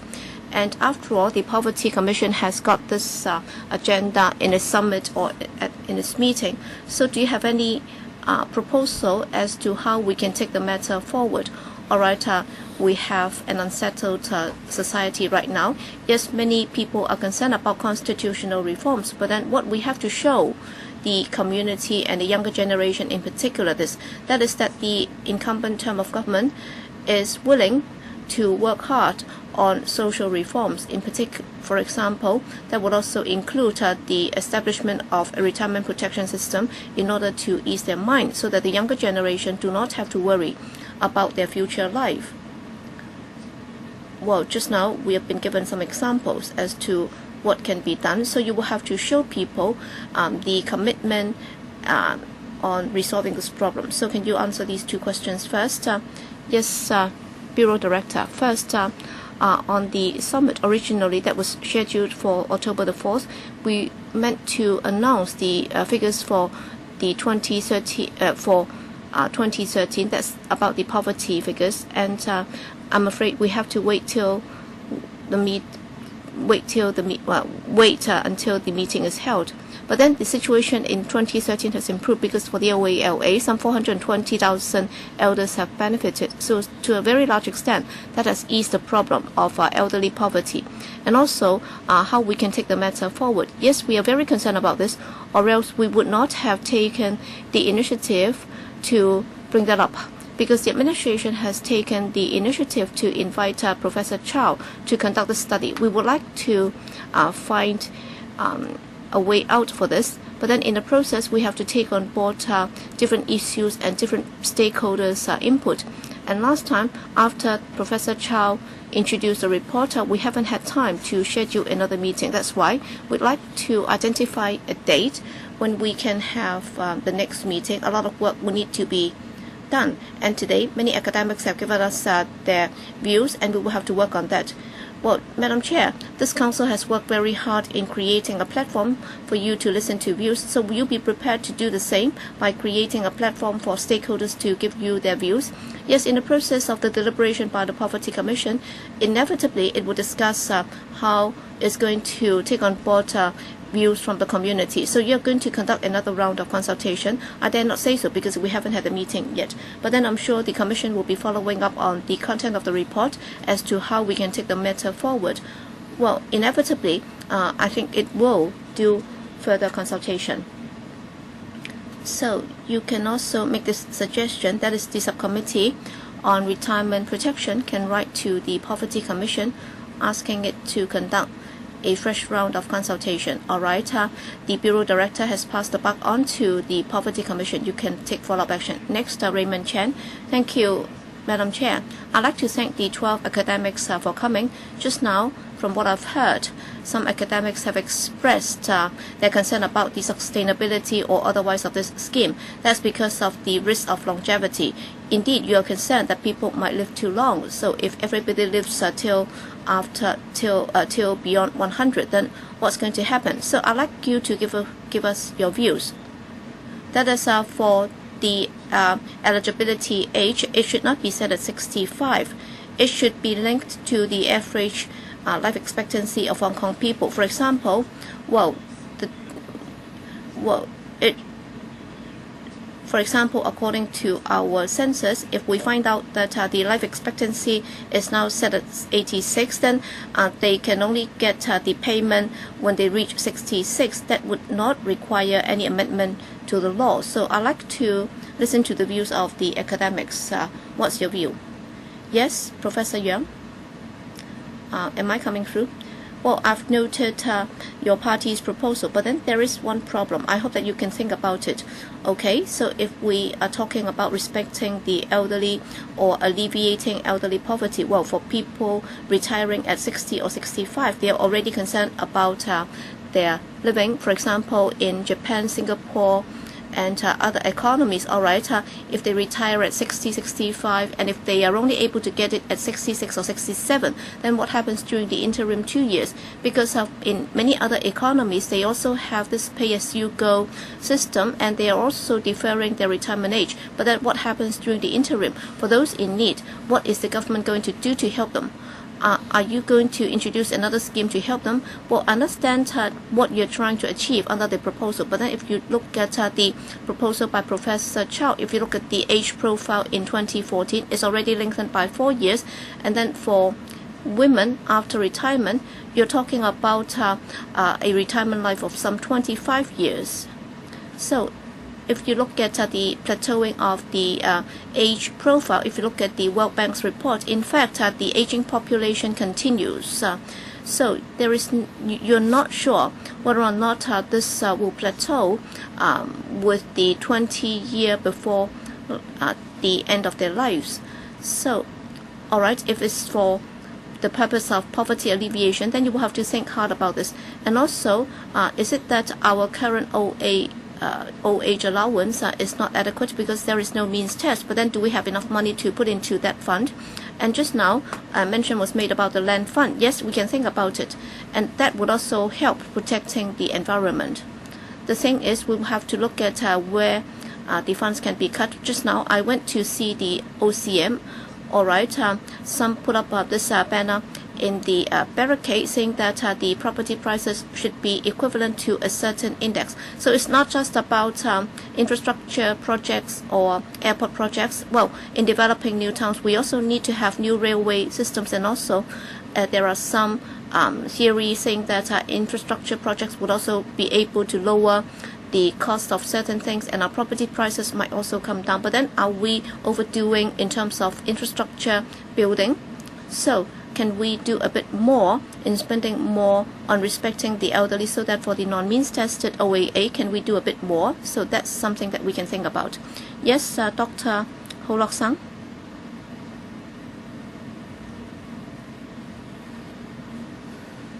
Well, you mentioned a possible proposal. Yes, that would help ease the pressure on the system so that it can be more sustainable. But then, for a citizen who has yet to reach the retirement age, all right, if he's out of a job, well, there is a high chance that this could happen. All right, if he's not eligible for the retirement payment, then what happens? This is a substantial concern. And just now, some colleagues on our side also talk about a rift in our community. And one of the ways to put it is, if every generation has to be self-sufficient, then that might cause a rift in our community. Well, what I'd like to say is, in the US, all right, they have this pay-as-you-go system. In fact, according to some surveys, they also mentioned this point, that is for the younger generation, they have this fear. That is, by the time when they grow old, will they still be able to get their retirement payment? Because they're concerned that, well, for the younger generation who have to support them, well, if they think that, all right, the tax burden is so heavy, then how are you able to mobilize them? And they might decide not to pay tax anymore. So by the time when they grow old, will they still be able to get the retirement payment? That's their concern. That's why many U.S. citizens, they might be paying tax right now, but then by the time when they grow old, will they still be able to get the retirement payment? They are very worried about this. If we adopt a generational approach, the people in the same generation can take care of themselves. It's rather similar to MPF.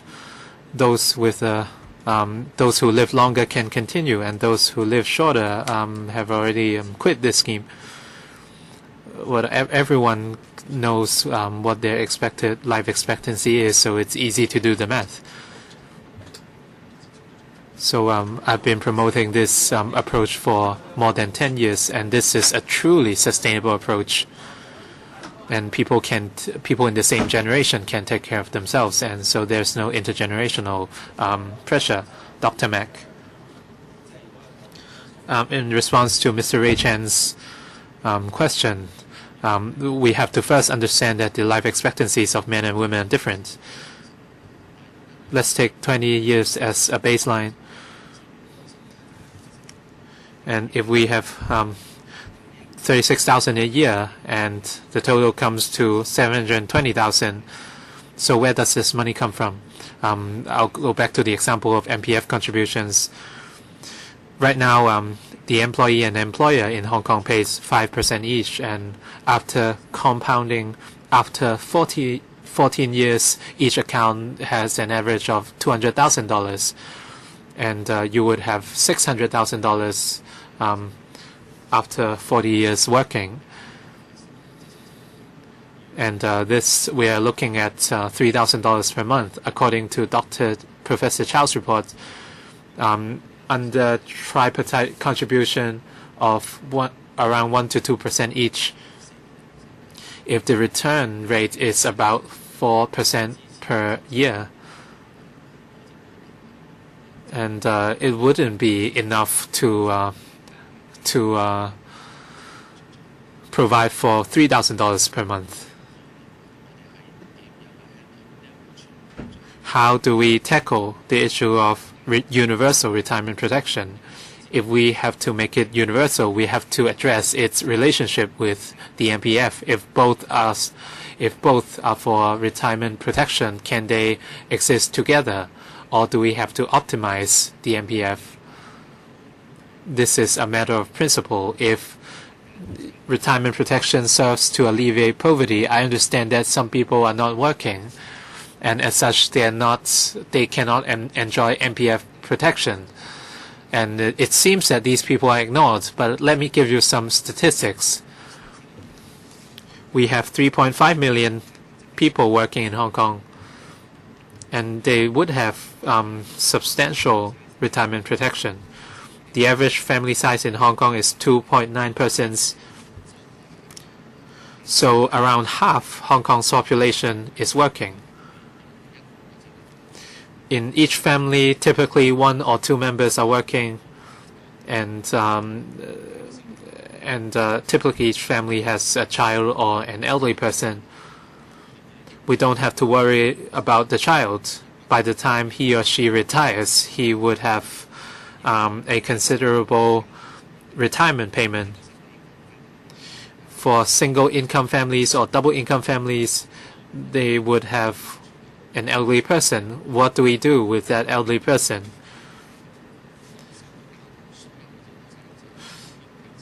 When all members of the family have retired, where does their money come from?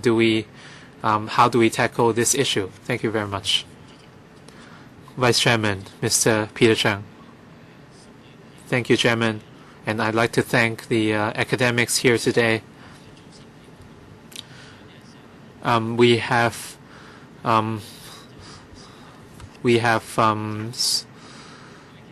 social workers, academics. We just lack politicians. This is a political decision after all, and it depends on the determination of the government. We have to consider a key point, whether or not this is a universal protection. Do we accept the labeling? We also have to think about the continuity of MPF and those people who who are not covered by MPF. MPF is hedged against long-term service payments.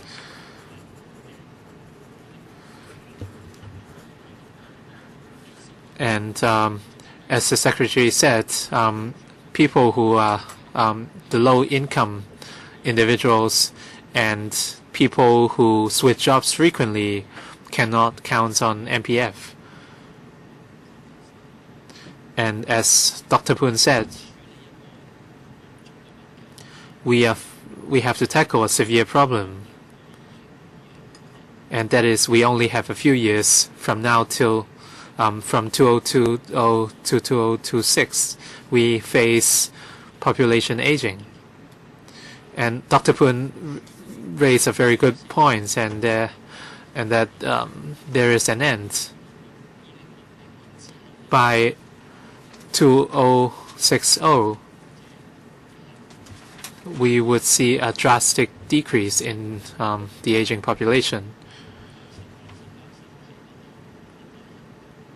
And then we would come back to the point of, to the suggestion raised by Dr. Ho, that each generation can take care of themselves. But at this moment, it doesn't work. We have to cater for the previous generation as well.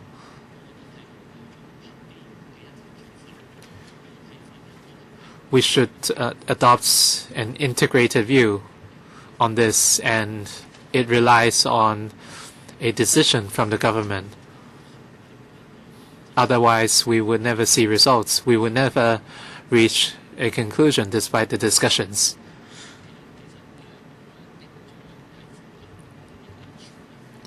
We have to establish whether retirement protection is for everyone or for poverty alleviation.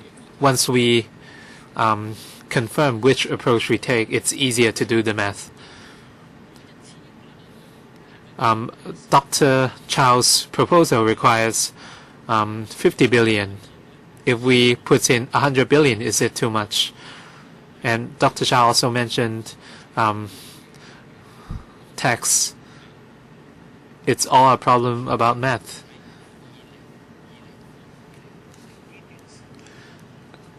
Are we going to tackle population aging between 2020 to 2060? I'm sure the government cannot answer this question at the moment. So can our 12 academics give your views on this? Thank you very much. Dr. CHOU Kee-lee. Thank you very much. The existing system of retirement protection is very complete already. And from the approach of the World Bank, Hong Kong already has different mechanisms to serve different functions. Just now, some speakers mentioned that this is not about poverty alleviation, it's about elderly respect. There are many ways to respect the elderly, so why is money the primary concern? As you all know, at the end of the day, everyone understands what dignity means for the elderly, and everyone knows that it means money. So I think we should be more frank and straightforward. If the poverty rate is not so high among the elderly people in Hong Kong, we wouldn't have such an urgent need for such discussions. The MPF has been running for 40 years. If the MPF has been running for 40 years, many people would have had a considerable amount of money when they retire, and as such, the pressure wouldn't have been so big.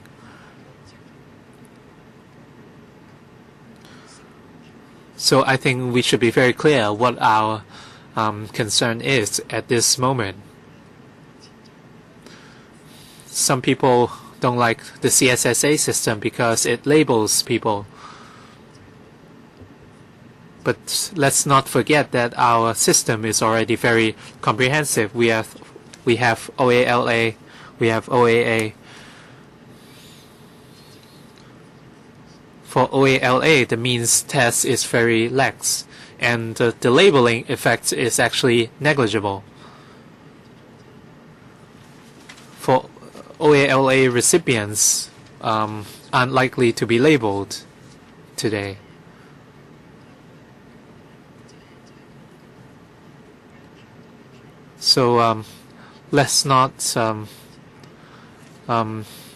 let's not say no to means tests altogether and automatically think that it would lead to labeling among the elderly.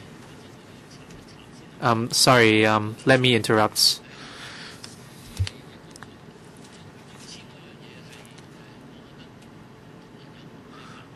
Different people have different views on the labeling effects, so perhaps you can give more on that. Some people say we have 3 pillars. One is MPF, second on the savings or on the surplus. You mentioned that we have 400 billions.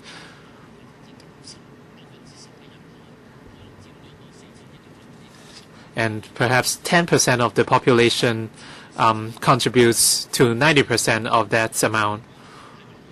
I'm just trying to give my perspective. And the third point is that, as you mentioned, if the MPF has been running for 40 years, but the reality is that it has only been in operation for 14 years. So please stay grounded with your arguments. Can we solve the problem within the next 20 to 30 years? We have addressed your concerns in our studies. Only 40% of our population have not planned for their own retirement. 40% is a considerable percentage, but it's not 90% as you mentioned. I'm sorry, Professor.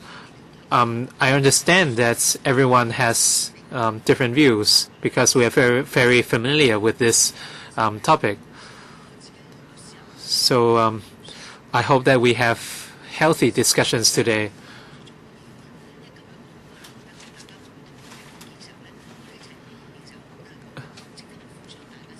If we have different views, please give ourselves some room to think it over. I think we can perform debates on this issue, and we should give our members a chance to discuss with the academics. Professor CHOU, please continue.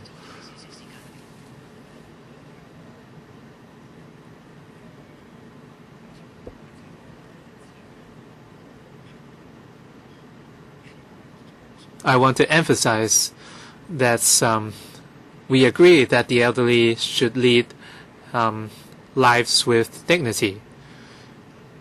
And we believe that each elderly person should receive a considerable amount of money in order to lead comfortable lives.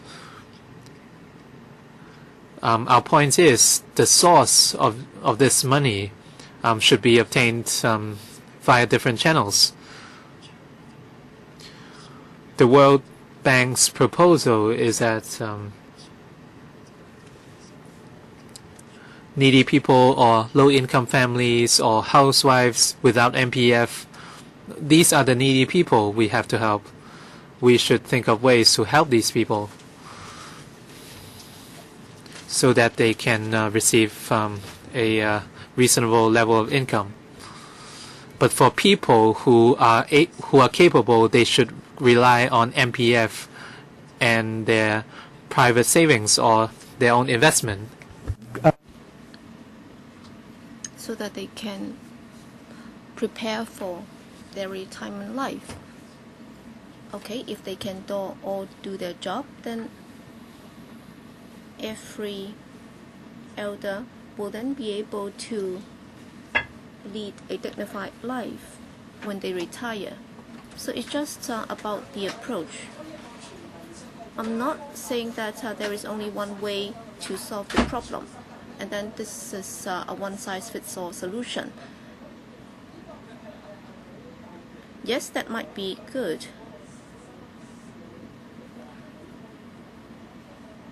but is that the most effective way of dealing with the problem by the community as a whole? Next, Professor Ho Lok-sang. First, on whether or not it should be universal, or should it just target the poor and the frail. Well, I've been in favor of a universal scheme all along, because if you just identify the older and poorer ones to help, well, there is a chance that you might not be able to identify them because they have no idea as to where they should go to make the application, and some are singletons, and you don't even know when they pass away. So I'm in favor of a universal system. And then when you try to help the needy elders, you can help them in the form of doing or making the contribution on their behalf. Let's say if I have to make a contribution of $4,000 a month, then we can do a calculation as to how much an individual has to contribute and for how many years. All right, if we know the return rate, then it's very easy to come up with the amount for an individual. And if an individual cannot afford to make that contribution, then the government can make the contribution on their behalf. Then you will indeed be preparing or saving for the rainy days. So if that's done, then it's a fully funded scheme. As regards the transitional period, we know that many people already have their own savings. They might have a second property from which they can get some income. That's not a problem at all. Precisely because of this, if we just give them the money, in fact to them it's just a windfall and it's not necessary. And during the transitional period, yes, there might be some people who are in need. That's why during the transitional period we can go an extra mile to help them.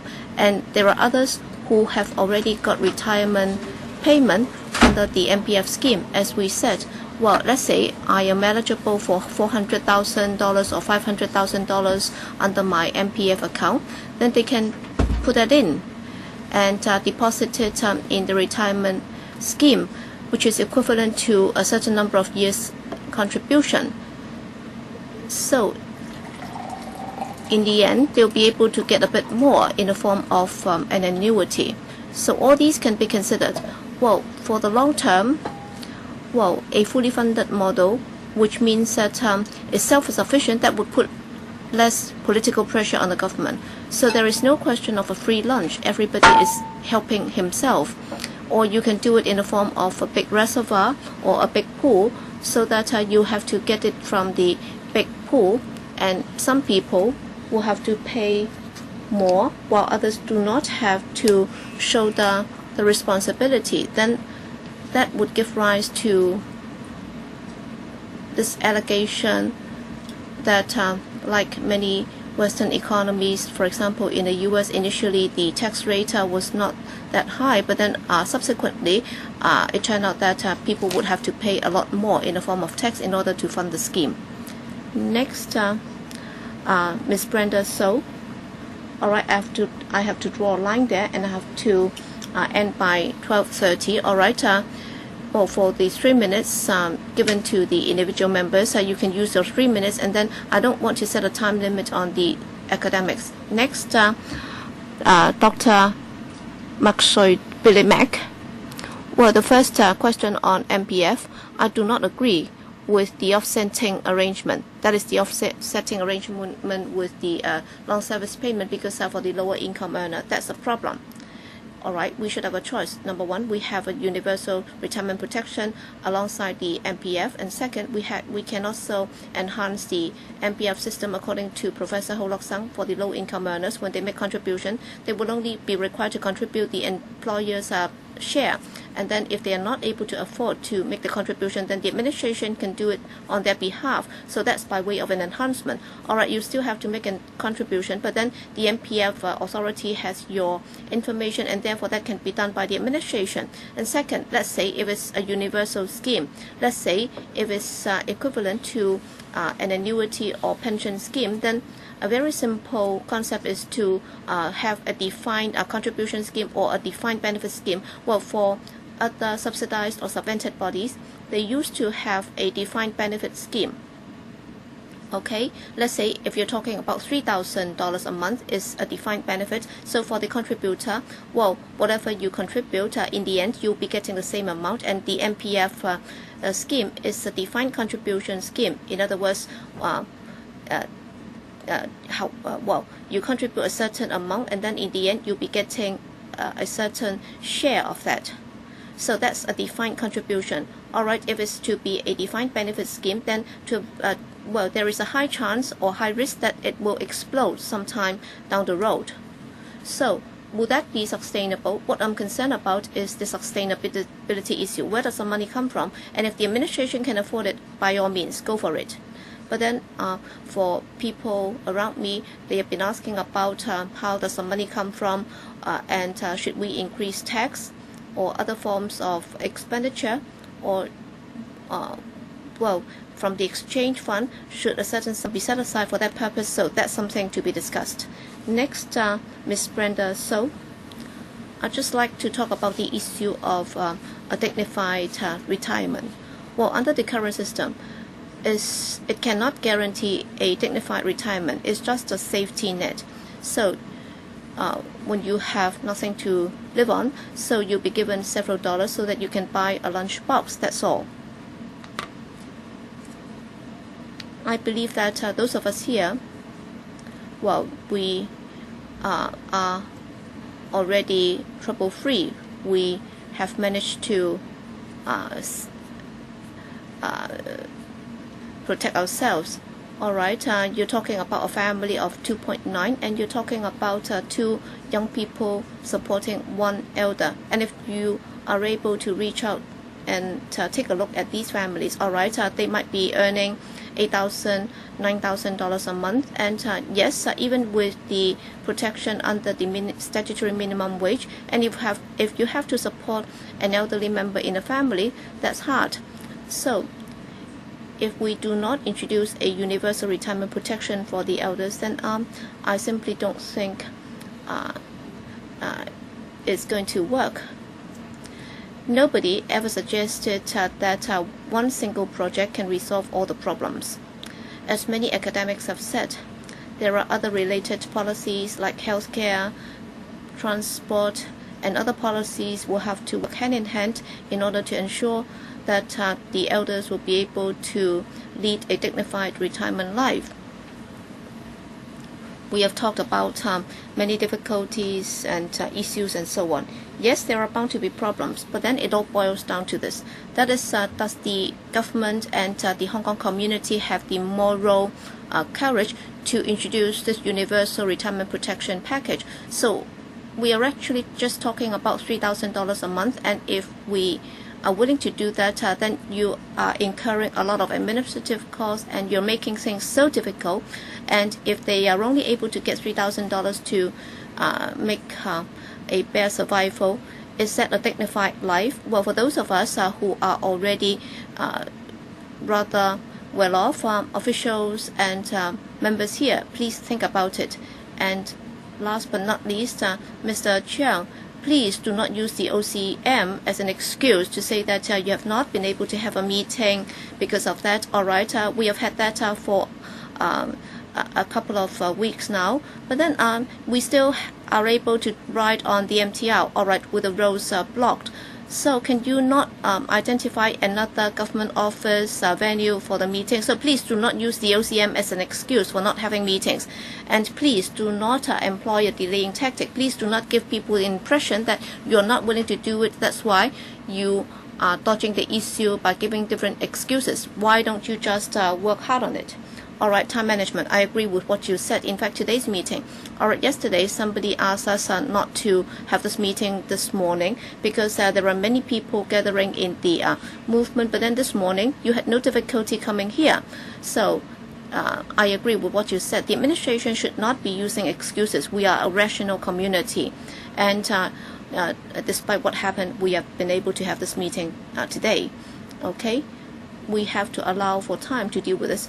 I do want to give all members a chance to ask questions. Next, Kun Siu Ping. Thank you, Madam Chair.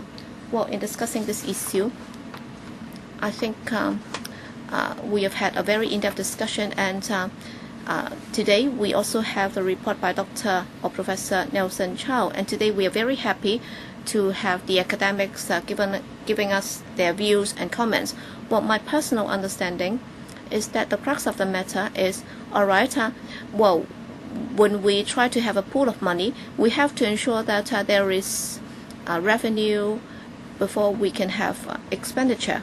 So we have to ensure that there will be sustainable, steady development, and under Professor Chow's proposal, there will be 3 sources of revenue: government funding, and also an old age tax, and contribution by those by the working class. And I was pleased to hear from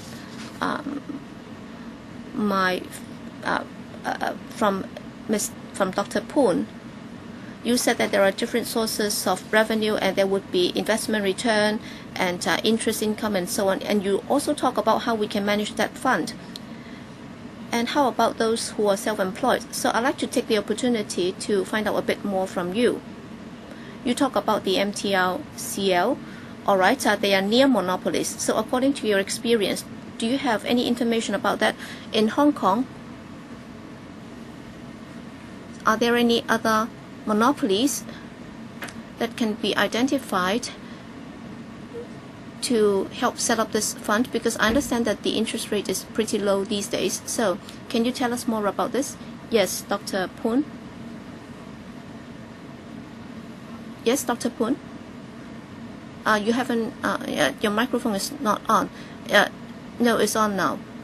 In fact, I've already issued a written submission.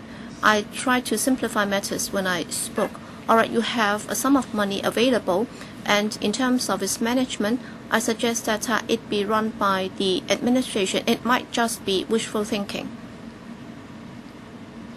Because I've done some volunteer service, and in Hong Kong there is an institution called credit union, and in Chinese we call that 儲蓄互助社. All right, within the police they also have a similar fund, and if you look at their portfolio, I think they have already got they have already got billions of dollars in the pool. And for the fund managers, they are raw volunteers. Well, for a director of bank, he charges a lot of money, but then it might just be wishful thinking for government bodies or government institutions if they can establish a statutory body.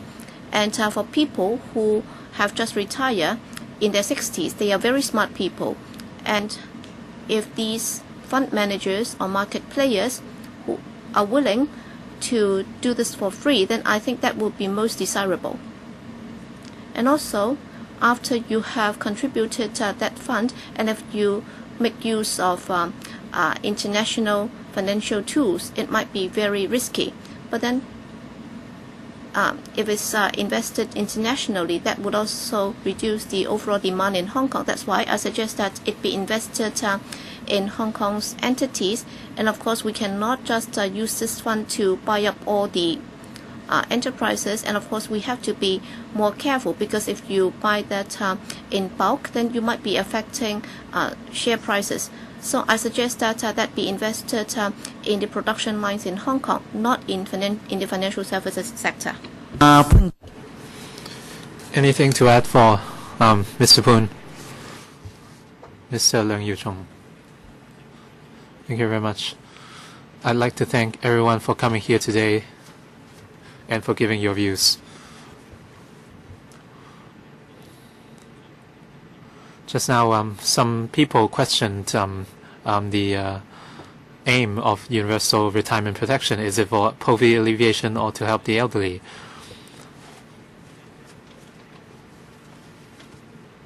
And a lot of our elderly people cannot work because of physical conditions or other reasons, and as such, they are suffering in their living qualities. But apart from these two aims, I think the retirement protection scheme should also help serve to reward the elderly people. They have contributed to our society for years and years.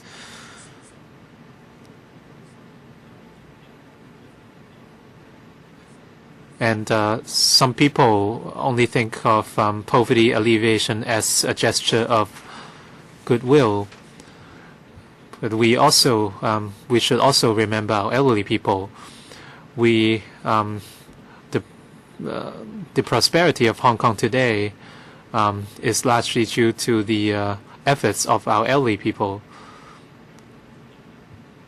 So this hasn't been mentioned too much today by the academics. I'm not sure whether you agree with my view. So this is the first question. Second, the continuity. We face population aging and population expansion.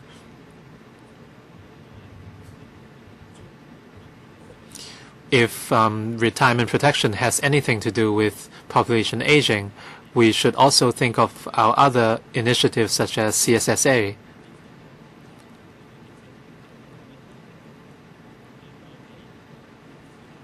For us, is CSSA a burden? So I'm just wondering why we don't tackle other issues if population aging is a problem. And we have three major pillars: savings, MPF, and the OALA. And we've been talking about poverty alleviation and preserving dignity for the elderly. But still, we haven't answered the question: how are we going to reward our elderly people? As far as MPF is concerned, for women who don't work, what can they rely on? They cannot rely on MPF. So if not MPF, what can these women rely on? Do they have to rely on their kids? What about CSSA? We rely on the government. And for OALA, some people say that the means tests are very lax already. If the criteria are very lax, the government has to contribute more in normal circumstances.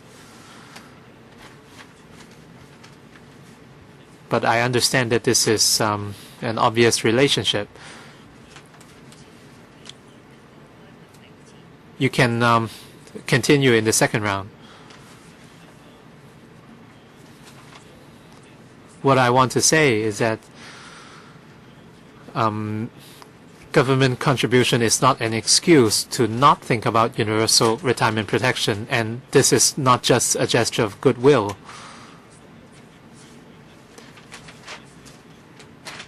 Apart from dignity, I think our society should reward the elderly people.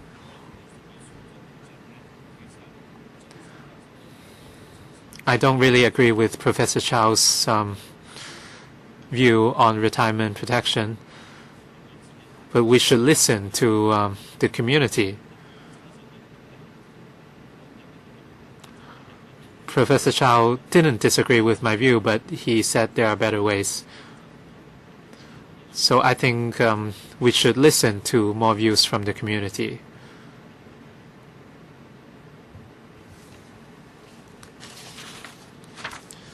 Professor Chow, Kee-lee.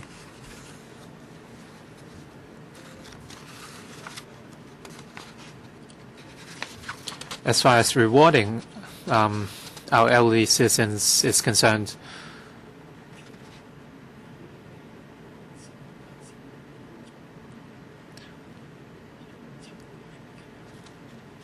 some people mentioned the 7-year restriction on CSSA for new immigrants, and they would like to overturn this decision.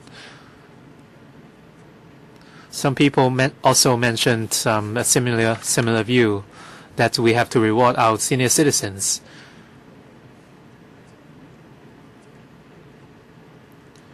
Do we really have to make a decision based on this reason?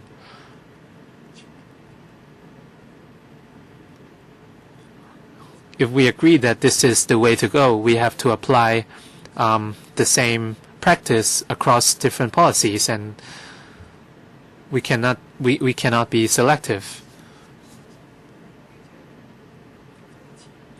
if Hong Kong's economy remains stagnant, do we put the blame on these people? And as such, when they retire, we do not have to provide welfare policies for these people to safeguard their quality of life. So we have to be very careful with this kind of arguments. Thank you very much. And we have a few more academics who would like to respond to Mr. Leung's views. Dr. Yun, Mr. Lee, Professor Poon, Mr. Tam Hoi Pong. Anyone else? Dr. Raymond Yuen, please. Thank you very much, Chairman and members. As far as no matter it's poverty alleviation or respect for the elderly or anything else, I have published an article last year, and I mentioned that if the government can solve the problem of money, Hong Kong's economic security would benefit the whole region. If you say that Hong Kong, we cannot compare Hong Kong with other countries who are pushing back retirement ages, and we can look at cases such as Taiwan, which is facing a crisis. We have to be very careful. I'm sure that in other countries, before they implement such policies, they have carried out a lot of discussions. For example, in the UK, for people who for contributions under within 10 years, there are certain limitations, and we can see that countries in Europe are also respecting their elderly people. But the only difference is, and countries that are successful in implementing such schemes have a wider endowment. And Hong Kong is highly developed. We have a big poverty gap, and at the same time, our land supply is very scarce. So, as such, we have to set our priorities. I'm sure that most academics here today would like to help the needy people, but as such, we have to face other crises. And this has been mentioned by the World Bank and in other publications. I also mentioned a tax reform. Countries like Japan and Singapore also have sales tax, but still they have to push back retirement ages. And when population aging reaches its peak, population will drop, and this is something we can think about later. If we are to really respect the elderly, we can optimize the existing fruit money system. Can we increase the amount by a little bit? Even if we cannot provide $3,000, can we optimize the existing system? If we are willing to push back the retirement ages, can we actually bring forward the age for fruit money?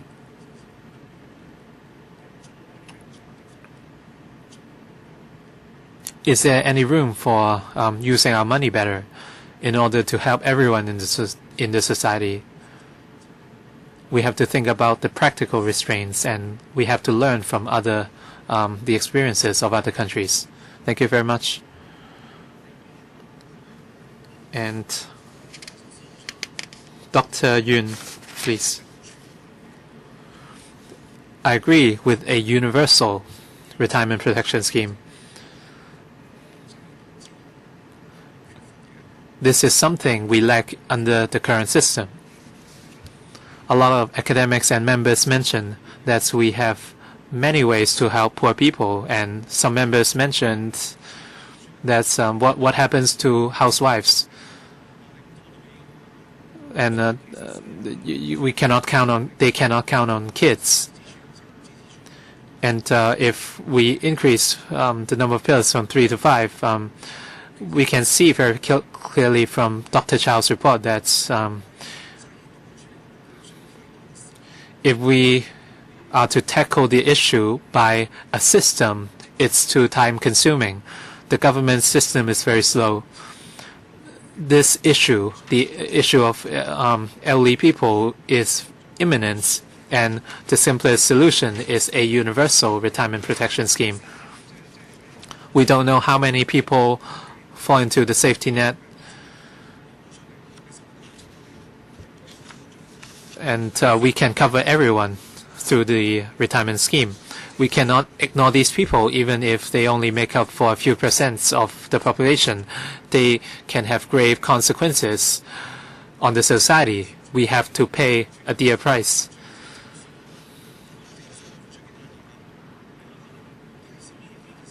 Don't underestimate this problem. So I agree with a universal retirement protection scheme, and I also have a few extra points.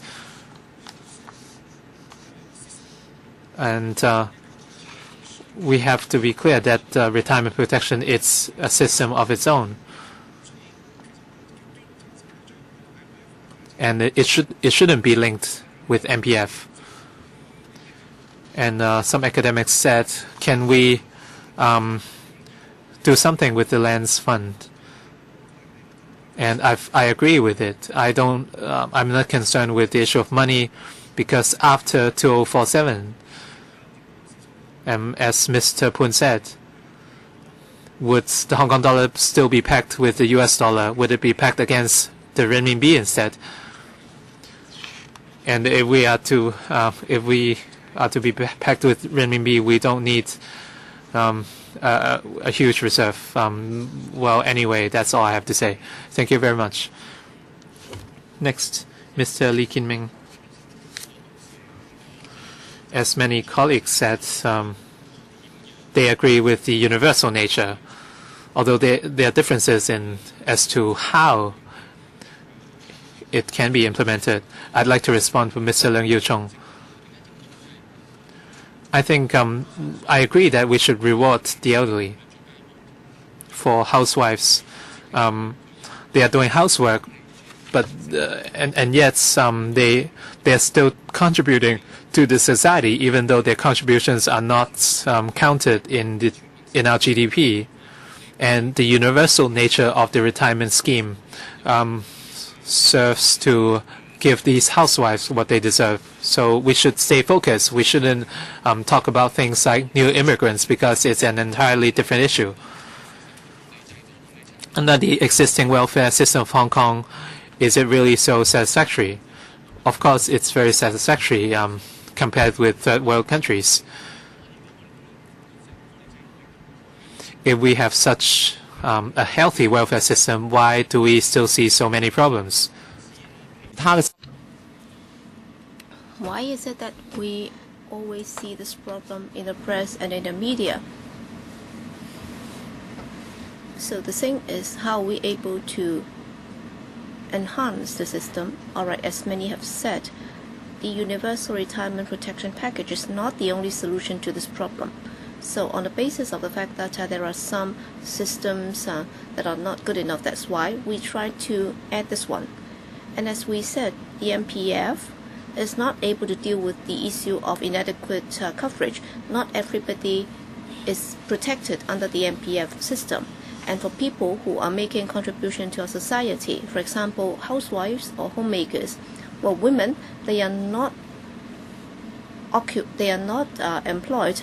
They also need to be protected. And also, we have defined benefit schemes in different places. They do not work. But then in Hong Kong, well, the defined benefit scheme doesn't work because of the formulas. They are not working. But then if you look at Hong Kong per se, well, under Professor CHOU's report, he has already done all the actuarial calculations. They have been proven to be financially sustainable. So please do not talk about these in abstract. We have to look at whether or not we should implement this universal retirement protection scheme. Thank you.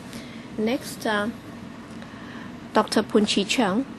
Thank you, Madam Chair. I have 3 minor points to make. First, regrettably, Mr. Chen is not here. Just now, he talked about the eligibility age starting from 20 years, starting from life expectancy minus 20 years. But then it should be calculated from life at birth. So I think there is a discrepancy of several decades. And secondly, it's about the title to Professor CHOU's report. All right, the title is Retirement Protection. So protecting people in their retirement life. In fact, I like to call it a different name. That is, if you are not employed in the first place, then how can you call it a retirement? So it should be an old age protection.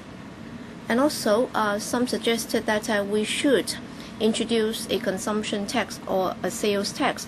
In fact, if that's the case, then many people will have to pay a lot in the form of profit tax. For example, for the taxi trade and dentists and so on, they would be staunchly against it, because if we were to introduce a sales tax, then in terms of our tax revenue, that would increase by many folds. Thank you. Next, Mr. Tam Hoi Bong. Yes, I'd like to supplement what some academics have just said. Well, yes, there should be an element of plowback, and therefore we should introduce this concept of universality. And in terms of administration, I think we can also think about it in more simple terms. I do not think that people like Li Ka-shing will be applying for this universal retirement protection. And for those who are really well off and those who have a lot of means, I'm sure they would not be applying anyway. So only those who are less well off will be willing to apply. Let's say for the landlord next door, well, he has already owned a few properties, so he will not be applying. Only the tenants will be applying. So don't worry about this. Well, in the end, some people will not apply anyway, and you should save the administrative cost, because if you look at many other places' experience, much of the cost would be on the administration cost, and we've been told that our population will drop. I'm also a member of the population concern group, and if we do not reduce the one-way permit quota, then Hong Kong's population will not come down. And as many academics have said, in fact, we'd like the land fund to relax its rules. For example, a few years ago, when we talk about the shopping bag levy, all right, some green groups suggested that the fund can be used on the environmental protection, but then the Bureau told us that everything will have to go back to the public coffers before it can be spent again. So why do we have to spend the land fund only on infrastructure projects? So for the time being, you may not be able to come up with a response. So long as we can relax the rules and regulations under the land fund, then there will be a guarantee for the sustainability of our retirement protection scheme. All right, we have some new attendance, so we'll count the time afresh. Well, my guess is that we will not be able to finish by 12:30. Let's say we spend 15 minutes on each question and answer. All right, you speak for 3 minutes, but then they will not be able to finish in 2 minutes. For just now, the deputy chairman asked a question, and that took us some 20 minutes to resolve it. So both myself and other members will be asking. Tan Ka Pi would like to ask in the second round, and we also need time to deal with some housekeeping matters. So is it okay if we extend the meeting till 12:45? So academics here, please help us, because today's discussion is very fruitful. So up till now, it has been very fruitful. So I hope that the Bureau Director would agree, because in the last part, I'll be asking you to make a response. So I'll be leaving by 12:30. So it's okay if I'm not able to ask in the second round. All right, I'd like to ask some basic questions.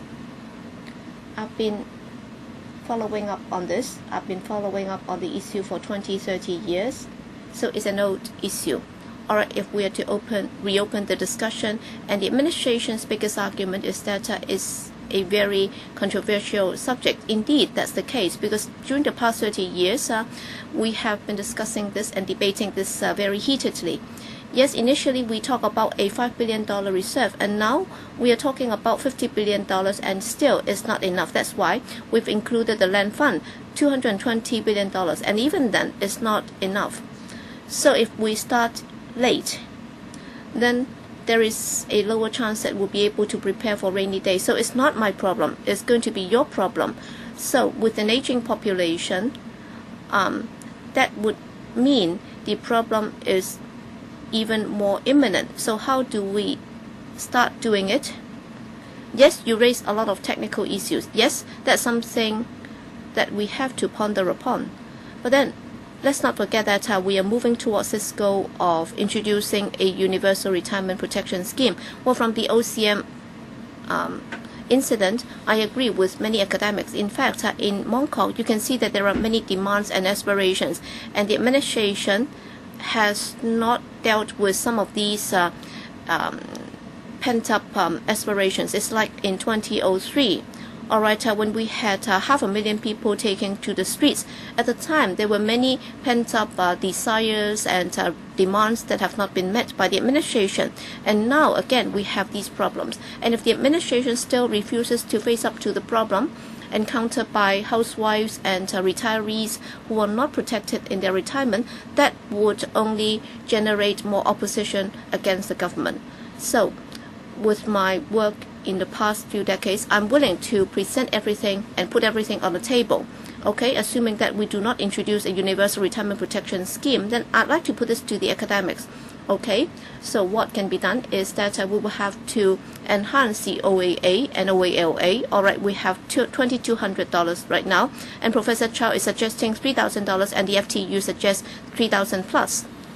So if we start the universal scheme, then we can prepare for the rain. We can prepare for rainy days. History tells us that if you start late, the later you start, the bigger the problem. And if you do not do this, you will still have to increase the OAA and also the OALA for them. So they have to go up. So that would have to be funded by the taxpayers and by the administration. Where does the money come from? All right.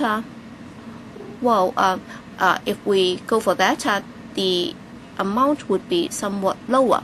Well, I won't say no. Well, in fact, everybody is trying to resolve the problem. So let me finish. So can you answer the question, where does the money come from? And also, I agree with your argument that we have to ensure that there will be a funding source. Yes, how about a sales tax? I think under our simple tax regime, I think the current idea is that if you earn more, then you pay more. Then how about, the FTU used to say that for a profit of $5 million, then you will have to pay a capital gains tax. Now, how about $10 million profit?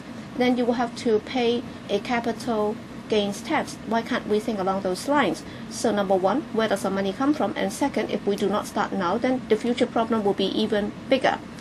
And at the same time, the taxpayers will have to pay the OALA and also the OAA. And there are new initiatives to deal with elderly in poverty. So we also have to deal with that too. So academics, your views please. Thank you.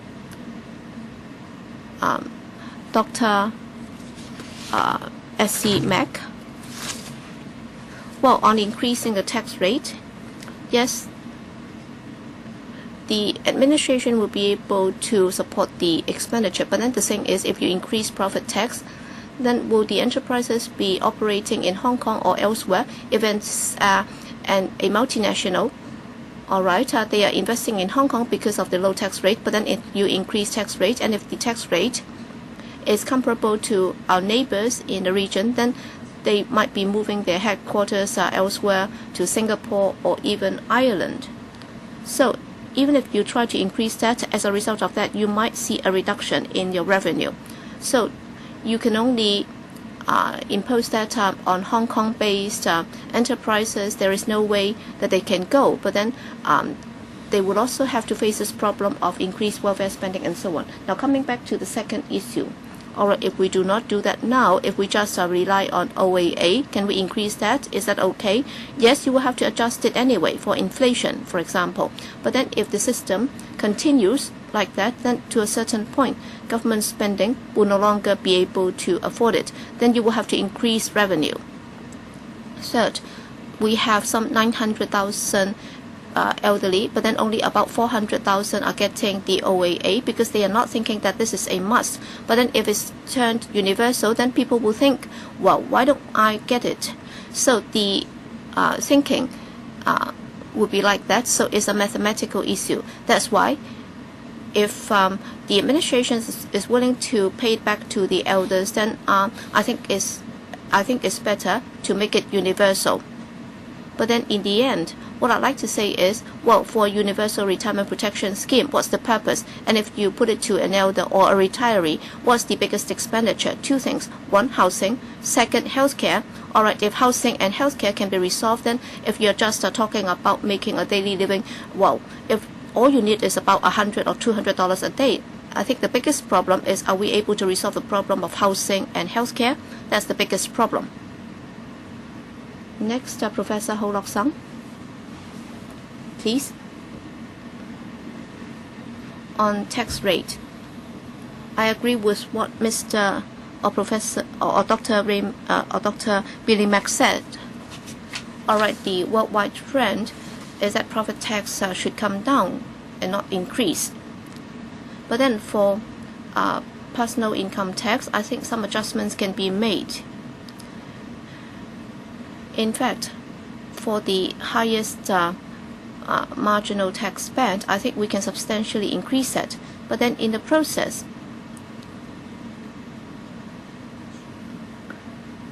we can also broaden the tax band so that 90% of the salary earners, after the increase, the tax rate could be even lower because you're widening the tax band, and therefore the applicable marginal tax band applicable to them might be lower. But then if your income is very high, then even if you have to pay more, that's not a problem to you at all. And according to some economists, they are very sensitive to any proposed tax increase because that would affect the incentive to work.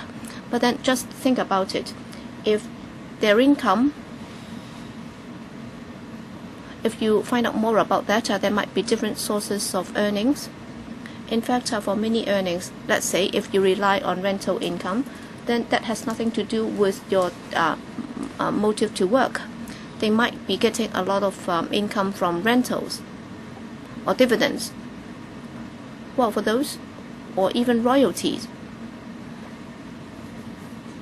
that has nothing to do with an individual's motivation to work. That being the case, applying my formula, if you increase the marginal tax rate and if you widen the tax bands, then that will be beneficial to most salary workers. But then for those earning higher income, they will pay substantially more. But then for GST, a goods and sales tax, if you were to introduce that, then to every citizen in Hong Kong, you're actually giving them some money back. So it's a fixed amount. So it's equivalent to a certain percentage of their daily spending. But then if you are a rich person, let's say if you get some $2,000 back a month in the form of a tax rebate, and for the net tax that you pay to the government, that will be a lot more. And then for estate duty, well, I was against the scrapping of it, but then of course I understand that there were many considerations. Thank you. Next, Dr. Kee-lee, Professor Kee-lee.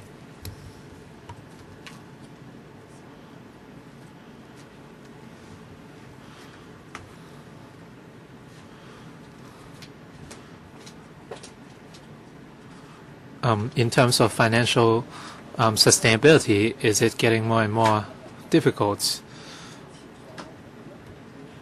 The assumption is that we will have a universal retirement protection scheme. If this becomes a certainty,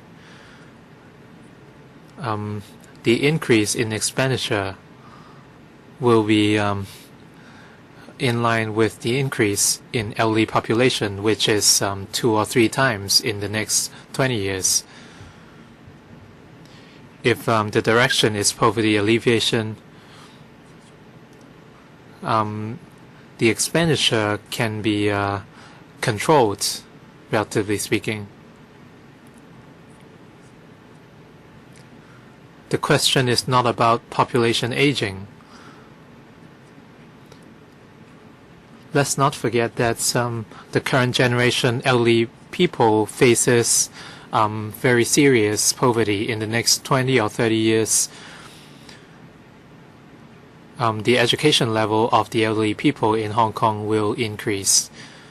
And I believe that at that time, the problem of poverty won't be as serious as the present.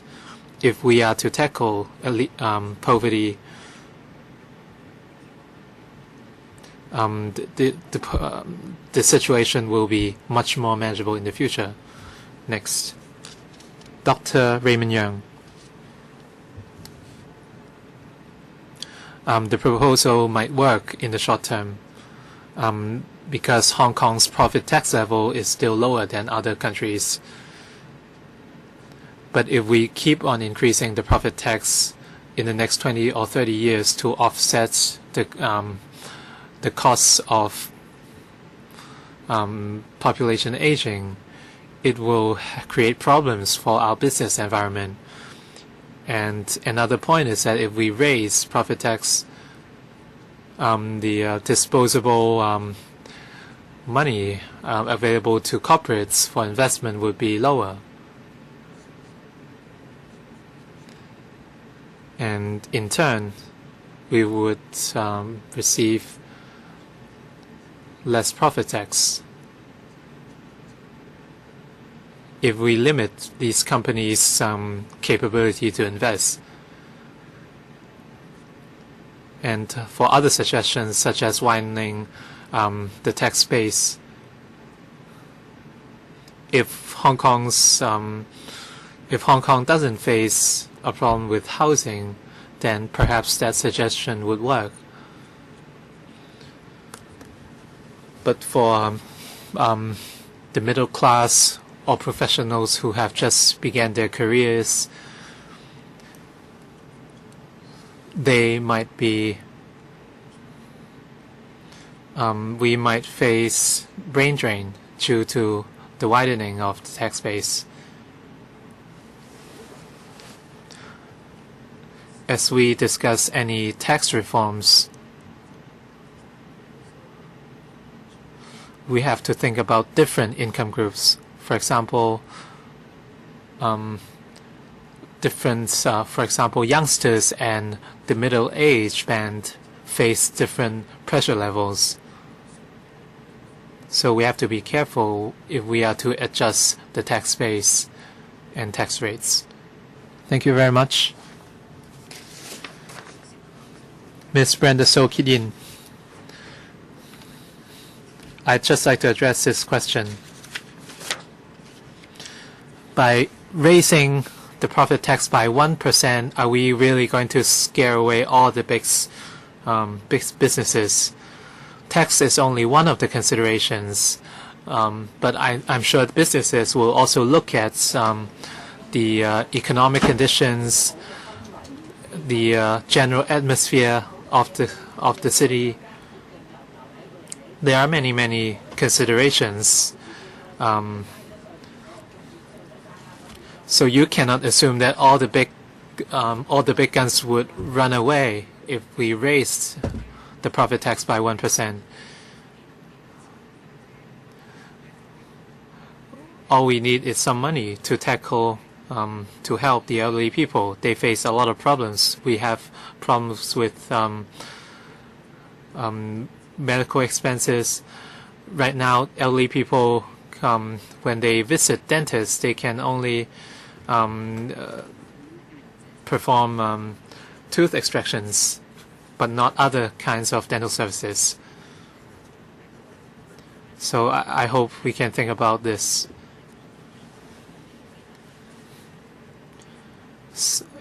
We can provide subsidies for different services. This is rather fragmented. We should have a more holistic plan which is low on admin costs. And after decades,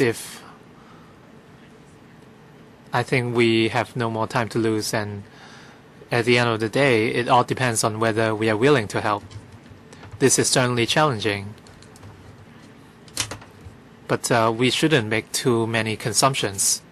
I don't believe that a sales tax would deter all the consumers. Thank you very much. Dr. Poon Chi Chang. 2 questions. First, should we implement this mechanism? We are talking about retirement protection.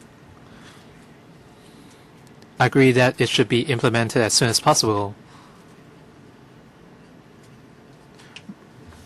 But the fact is, we've been waiting for it for so long. We have to optimize our existing retirement protection system. We are talking about universal protection scheme, and it should be implemented as soon as possible. And the second question is, where does the money come from? A lot of people propose tax increases.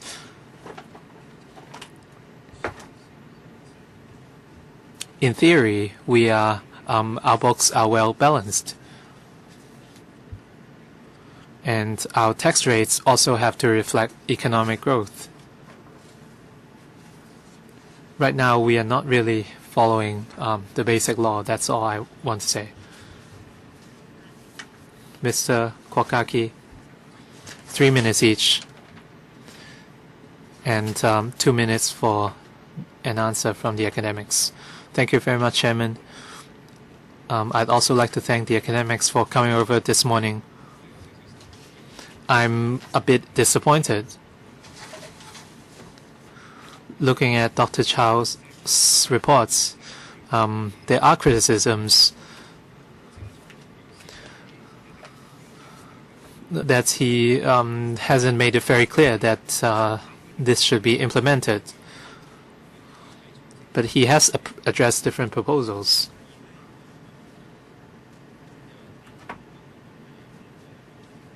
Some proposals, such as that proposed by the Civic Party, has been discussed. And according to a study performed by an actuarial professor in HKU, without raising the contributions from the employers and employees,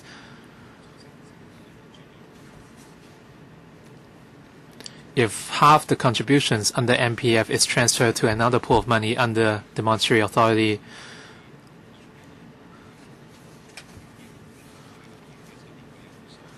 and from 2012, the contribution is around $50 billion per year. From 2012 to 2062, in this 50-year period, the proposal is financially viable. And this point has been addressed in Dr. CHOU's report.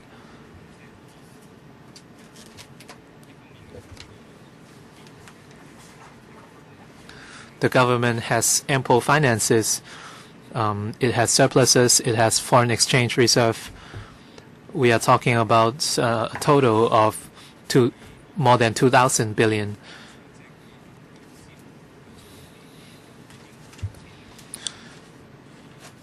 And however, they have not put their money, invested their money in tackling one of the biggest problems facing Hong Kong. And we can see that the government has lots of money, but the problem is they are unwilling to spend on this.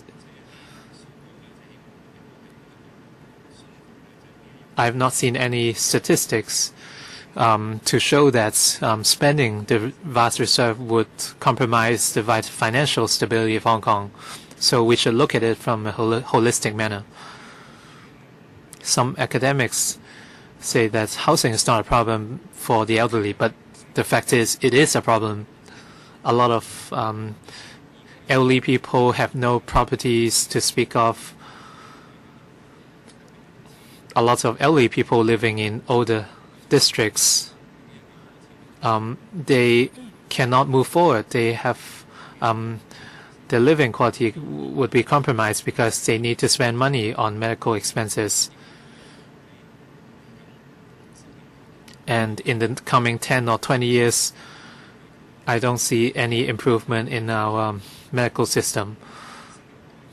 Let's take Singapore as an example. The costs of operation for businesses is much higher. Apart from MPF, they also have GST or sales tax. Hong Kong has nothing to worry about if you're concerned for those who are concerned with business environment. The MPF cannot help people after retirement. Why do we still have this system? And second, under the current estimation by Dr. CHOU or other people, if the proposal is financially viable in the next 40 to 50 years,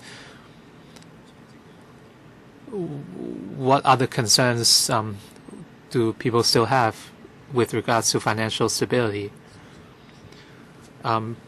Dr. Billy Mack, I'd like to address Mr. Kwok's question. I'm a financial lecturer, so I'm pretty familiar with these figures. And out of these 2,000 billion, around 1,000 billions are to support foreign exchange, and the rest can be mobilized.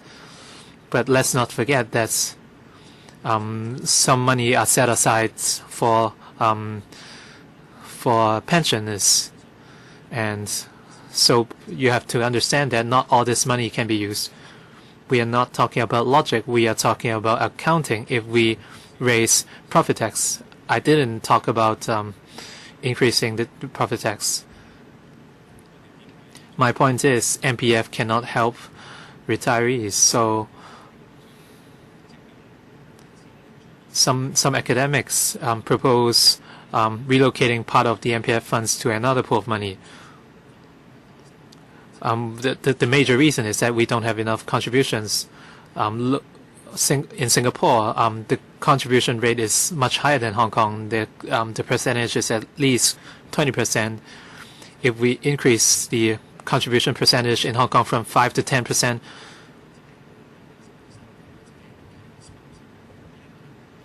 it's another consideration whether an increased contribution ratio can solve the problem. And second, are we going to optimize the existing system, or are we going to exist the current system and implement an additional mechanism? No one can say for sure whether it will work or not. But our concerns is whether this our plan is sustainable.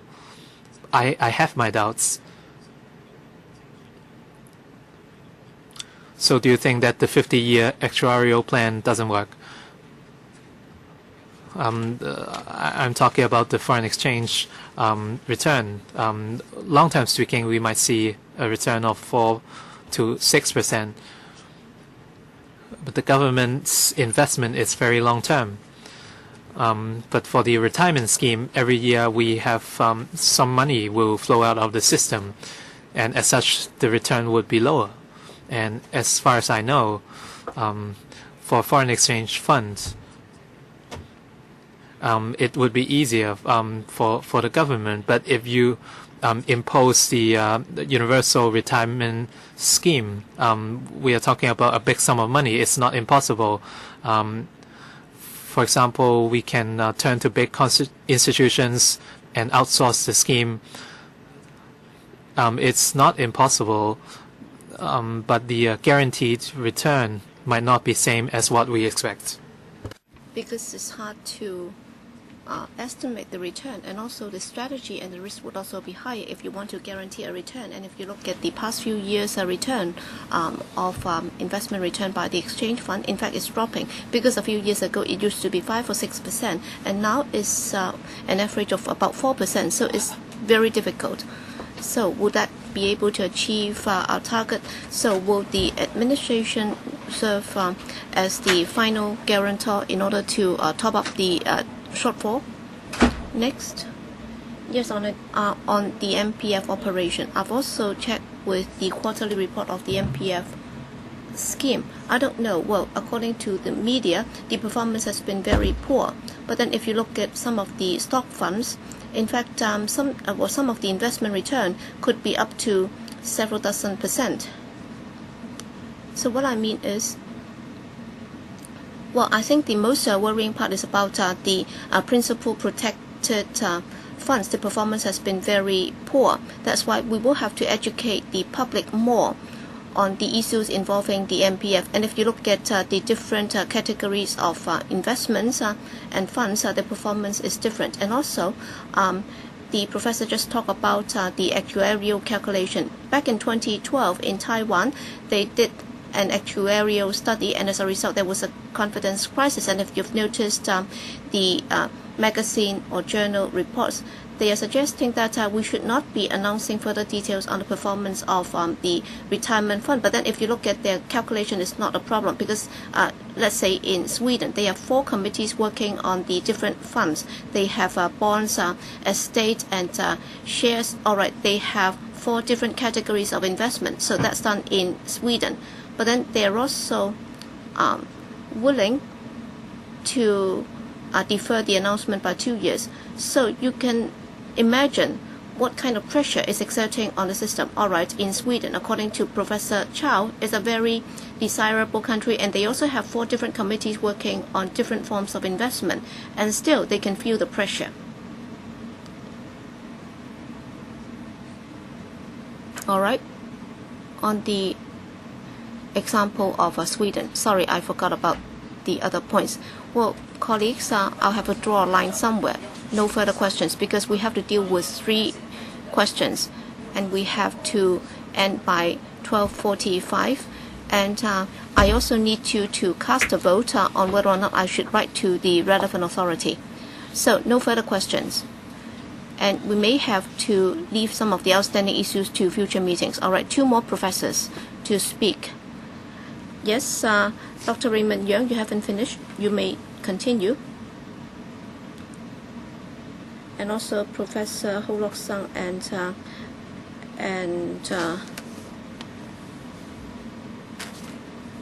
another professor. All right, looking at overseas experience in improving retirement protection, as Professor Ho just said, they gradually migrate to a defined contribution scheme, so that for every generation, in principle, they're actually dividing the accumulated sums amongst themselves. And then in other countries, well, for people who have their own assets, so they will resolve the problem with regard to their assets in order to resolve or ease some of the financial pressure. So these are the 2 main directions adopted in different economies. Next, Professor or Dr. Yun, I know time is pressing. That's why I will not be very wordy. All right, I do not agree that we should confuse the universal retirement protection with the MPF. You might think that the MPF system is not working, but then, as Dr. Young just said, it serves its own purpose, or else we would not have introduced it after a very lengthy discussion. But then if you mix up the 2, then you'll be undermining the MPF system, which is already playing its role. So I think we should add on top of it this universal retirement protection, so that for the retirees, the protection afforded to them will be even better. Next, I'd like to respond to a question put by the chair. That's when we should introduce it. Should it be now or later? I think the earlier the better, because we have discussed that for a long time already. All right, back in year 2000, well, I had a meal with the monetary authority, I was asking whether or not we should introduce the mandatory provident fund, and I told them that if you do not introduce it now, then there'll be more problems in the future. All right, we have had a lot of discussion on this already. I think we should make up our mind. We should make a determination. All right, whether or not it's going to be funded by a GST or a new tax form. Well, anyway, you will have to do it now. And also, well, you might have breached the basic law if you introduce a GST. Actually, during the era of Anthony Leung, he also mooted the idea of introducing a GST. So back then, when we talk about a GST, it was not linked with the universal retirement protection. In fact, there is a question of plowing back to society. All right, it's like a gamble. All right, we have to make a breakthrough somewhere. That's why we're talking about money and where does it come from. Next, Professor Ho Lok Sung. Switch on the microphone, please. Yes, I'd also like to talk about the return guarantee, because if there is a guarantee on return, then for every individual who is thinking about his retirement life, that's of critical importance. Because all of a sudden, if you say that, well, he has MPF, he has savings, but then out of the blue, if there should be a financial crisis, then he could incur huge losses. But then, if there is a return guarantee, then he doesn't have to worry about this. And by that I mean, as I just explained, the government can say this to each generation or each citizen that there is a guarantee on your investment. Let's say 2%, that's substantive. That's in real terms after deducting inflation. All right, if it's lower than 2%, then the administration will be topping it up. So at least you're guaranteed that you get a return of 2%. But then if it's in excess of 2%, then the so-called surplus over the 2%, you will be halving it. And then that will be put into a fund for future rainy days. This approach will do good to a very overheated market. All right, if I want to gamble more with my funds in an overheated market, then it's not going to do any good to me, and that could also help stabilize the financial market. So even if the proposal for a self-sufficient fund for each generation might not work, you can at least consider this. Thank you, Professor Ho. Thank you very much for the academics who have helped us in our discussion today. So my heartfelt gratitude to you for that. We have to deal with this while we still have a quorum. In fact, we have to make a decision before 12:45. Just now, Mr. Tan Ka Pil suggested that the Bureau Director will have to start this upon receipt of the report by Professor CHOU. We have started this discussion in a community, but then the Bureau Director suggested that that be discussed in the Poverty Commission. I'm suggesting that we should write to the Chairman of the Poverty Commission, Mrs. Carrie Lam, that she should start a new round of consultation. I understand that she is very busy and the Commission might not be able to conduct the consultation. Still, this is a very important subject. That's why we have to consult the public. That's why, do you agree that I should write to the Poverty Commission's chair as chairman of the subcommittee, asking it to start a new round of consultation? Do you agree? Because we have to deal with it before 12:45. So can we deal with that? Is there any objection? All right, all agreed. All right, thank you very much. So Bureau Director, please note that. And next, I also have to deal with this. Date of next meeting, 15th of November. Today, originally we have scheduled for a PM session, but then after looking at the situation, we believe that we might as well invite the deputations to come next time. So instead of starting from 9:30 to about 5 or 6 o'clock in the evening, well, we'll be informing you by way of further notice. So we'll be inviting more deputations, including those from the labor sector, those from the professional bodies, political parties, and so on. So that's the That's for the next meeting on the 15th of November. All right. We have finished with all the business today. So, Bureau Director, I hope that we will give you ample time to respond, because today's discussion has been very fruitful. So please respond to that. Thank you. I'd like to thank the academics and the members for their valuable comments, because it's an interactive process. It's a very rational process, and we've only had a meeting listening to the report by Professor CHOU and his team. That's why we haven't had a chance to discuss it any further. That's why we have to schedule a meeting shortly to follow up on those issues. Just now some academics talk about tax issues, financing, and so on. So they have come up with a lot of arguments and so on. So we will have to analyze those very carefully.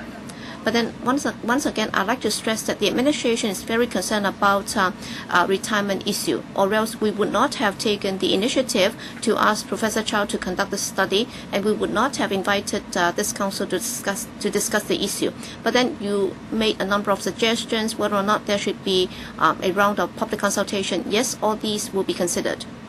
I also hope that the relevant government departments, yes, in a community, there are many issues that have to be dealt with right now, but then we understand that it's difficult to start a discussion, but then still, I hope that the Bureau Director can convey these views back to the relevant parties. And also from the FSTB, do you have anything to add? Yes, Ms. Lai. Thank you, Chairman, Deputy Chairman, and members as well as academics here. Well, for public finance, I think we all agree that retirement protection is a very complex and it is a subject which has far-reaching implications. And today we've discussed the purpose and also who are the target recipients. So we have to look at the objective circumstances in Hong Kong. We are moving into a mature economy, and we also have an aging population. That's why we have to be more cautious in controlling our expenditure growth. We also have to ensure that there is a steady source of income, and therefore in considering this issue, we have to be very careful in considering this program or scheme and its long-term financial implications for Hong Kong. In Professor CHOU's report, he also talked about the long-term financial sustainability issue, and we are all very concerned about this. In particular, in terms of the revenue and expenditure, it's very difficult to maintain a fund which is sustainable. I believe that the administration and the community as a whole will be incurring extra spending and commitment, and some academics suggested that we should increase tax, including profit tax, salaries tax, or even introducing new forms of tax, GST, tourism tax, or even the reintroduction of estate duty and so on. Well, all these would also add to the burden of the citizens and also the enterprises that would also affect Hong Kong's competitiveness and our business environment. And for employers and employees, they may also have different views. That's why for any change to our current low tax regime will have to be considered very carefully, but then we have a pragmatic attitude. With regard to the Poverty Commission, which will be following up on this issue, as members are aware, we have set up a long-term financial plan working group, because in the long run we have an aging population, and also there are other long-term financial commitments which have to be met, and therefore we have to consider the issues comprehensively. So that is something that is underway. With regard to the proposal by some attendants, and they expressed their concerns on the MPF scheme. As you are aware, if you look at the overall protection, we follow the multi-pillar approach adopted by the World Bank. Each pillar has its own aim and source, and they complement each other. And as such, any proposals which compromise the MPF might not be very viable. And some people mentioned the performances of the MPF, so perhaps let me share some stats with you. Since its establishment in the year 2000, the average annual return is 4.3%, and At the same time, the annual increase in CPI is 1.6%, and overall speaking, it's the MPF is doing its job. And some people mentioned the foreign exchange fund, using this foreign exchange fund in the retirement scheme. And the foreign exchange fund actually served to, it has a statutory purpose to maintain the stability of the Hong Kong currency, and as well as Hong Kong's financial stability and Hong Kong's status as an international financial center. So that's all I have to share. Thank you very much. The next meeting will be on 15th of November. Let me thank all of you once again, and I'd like to thank the audience as well for making this meeting a smooth one. Thank you very much for coming.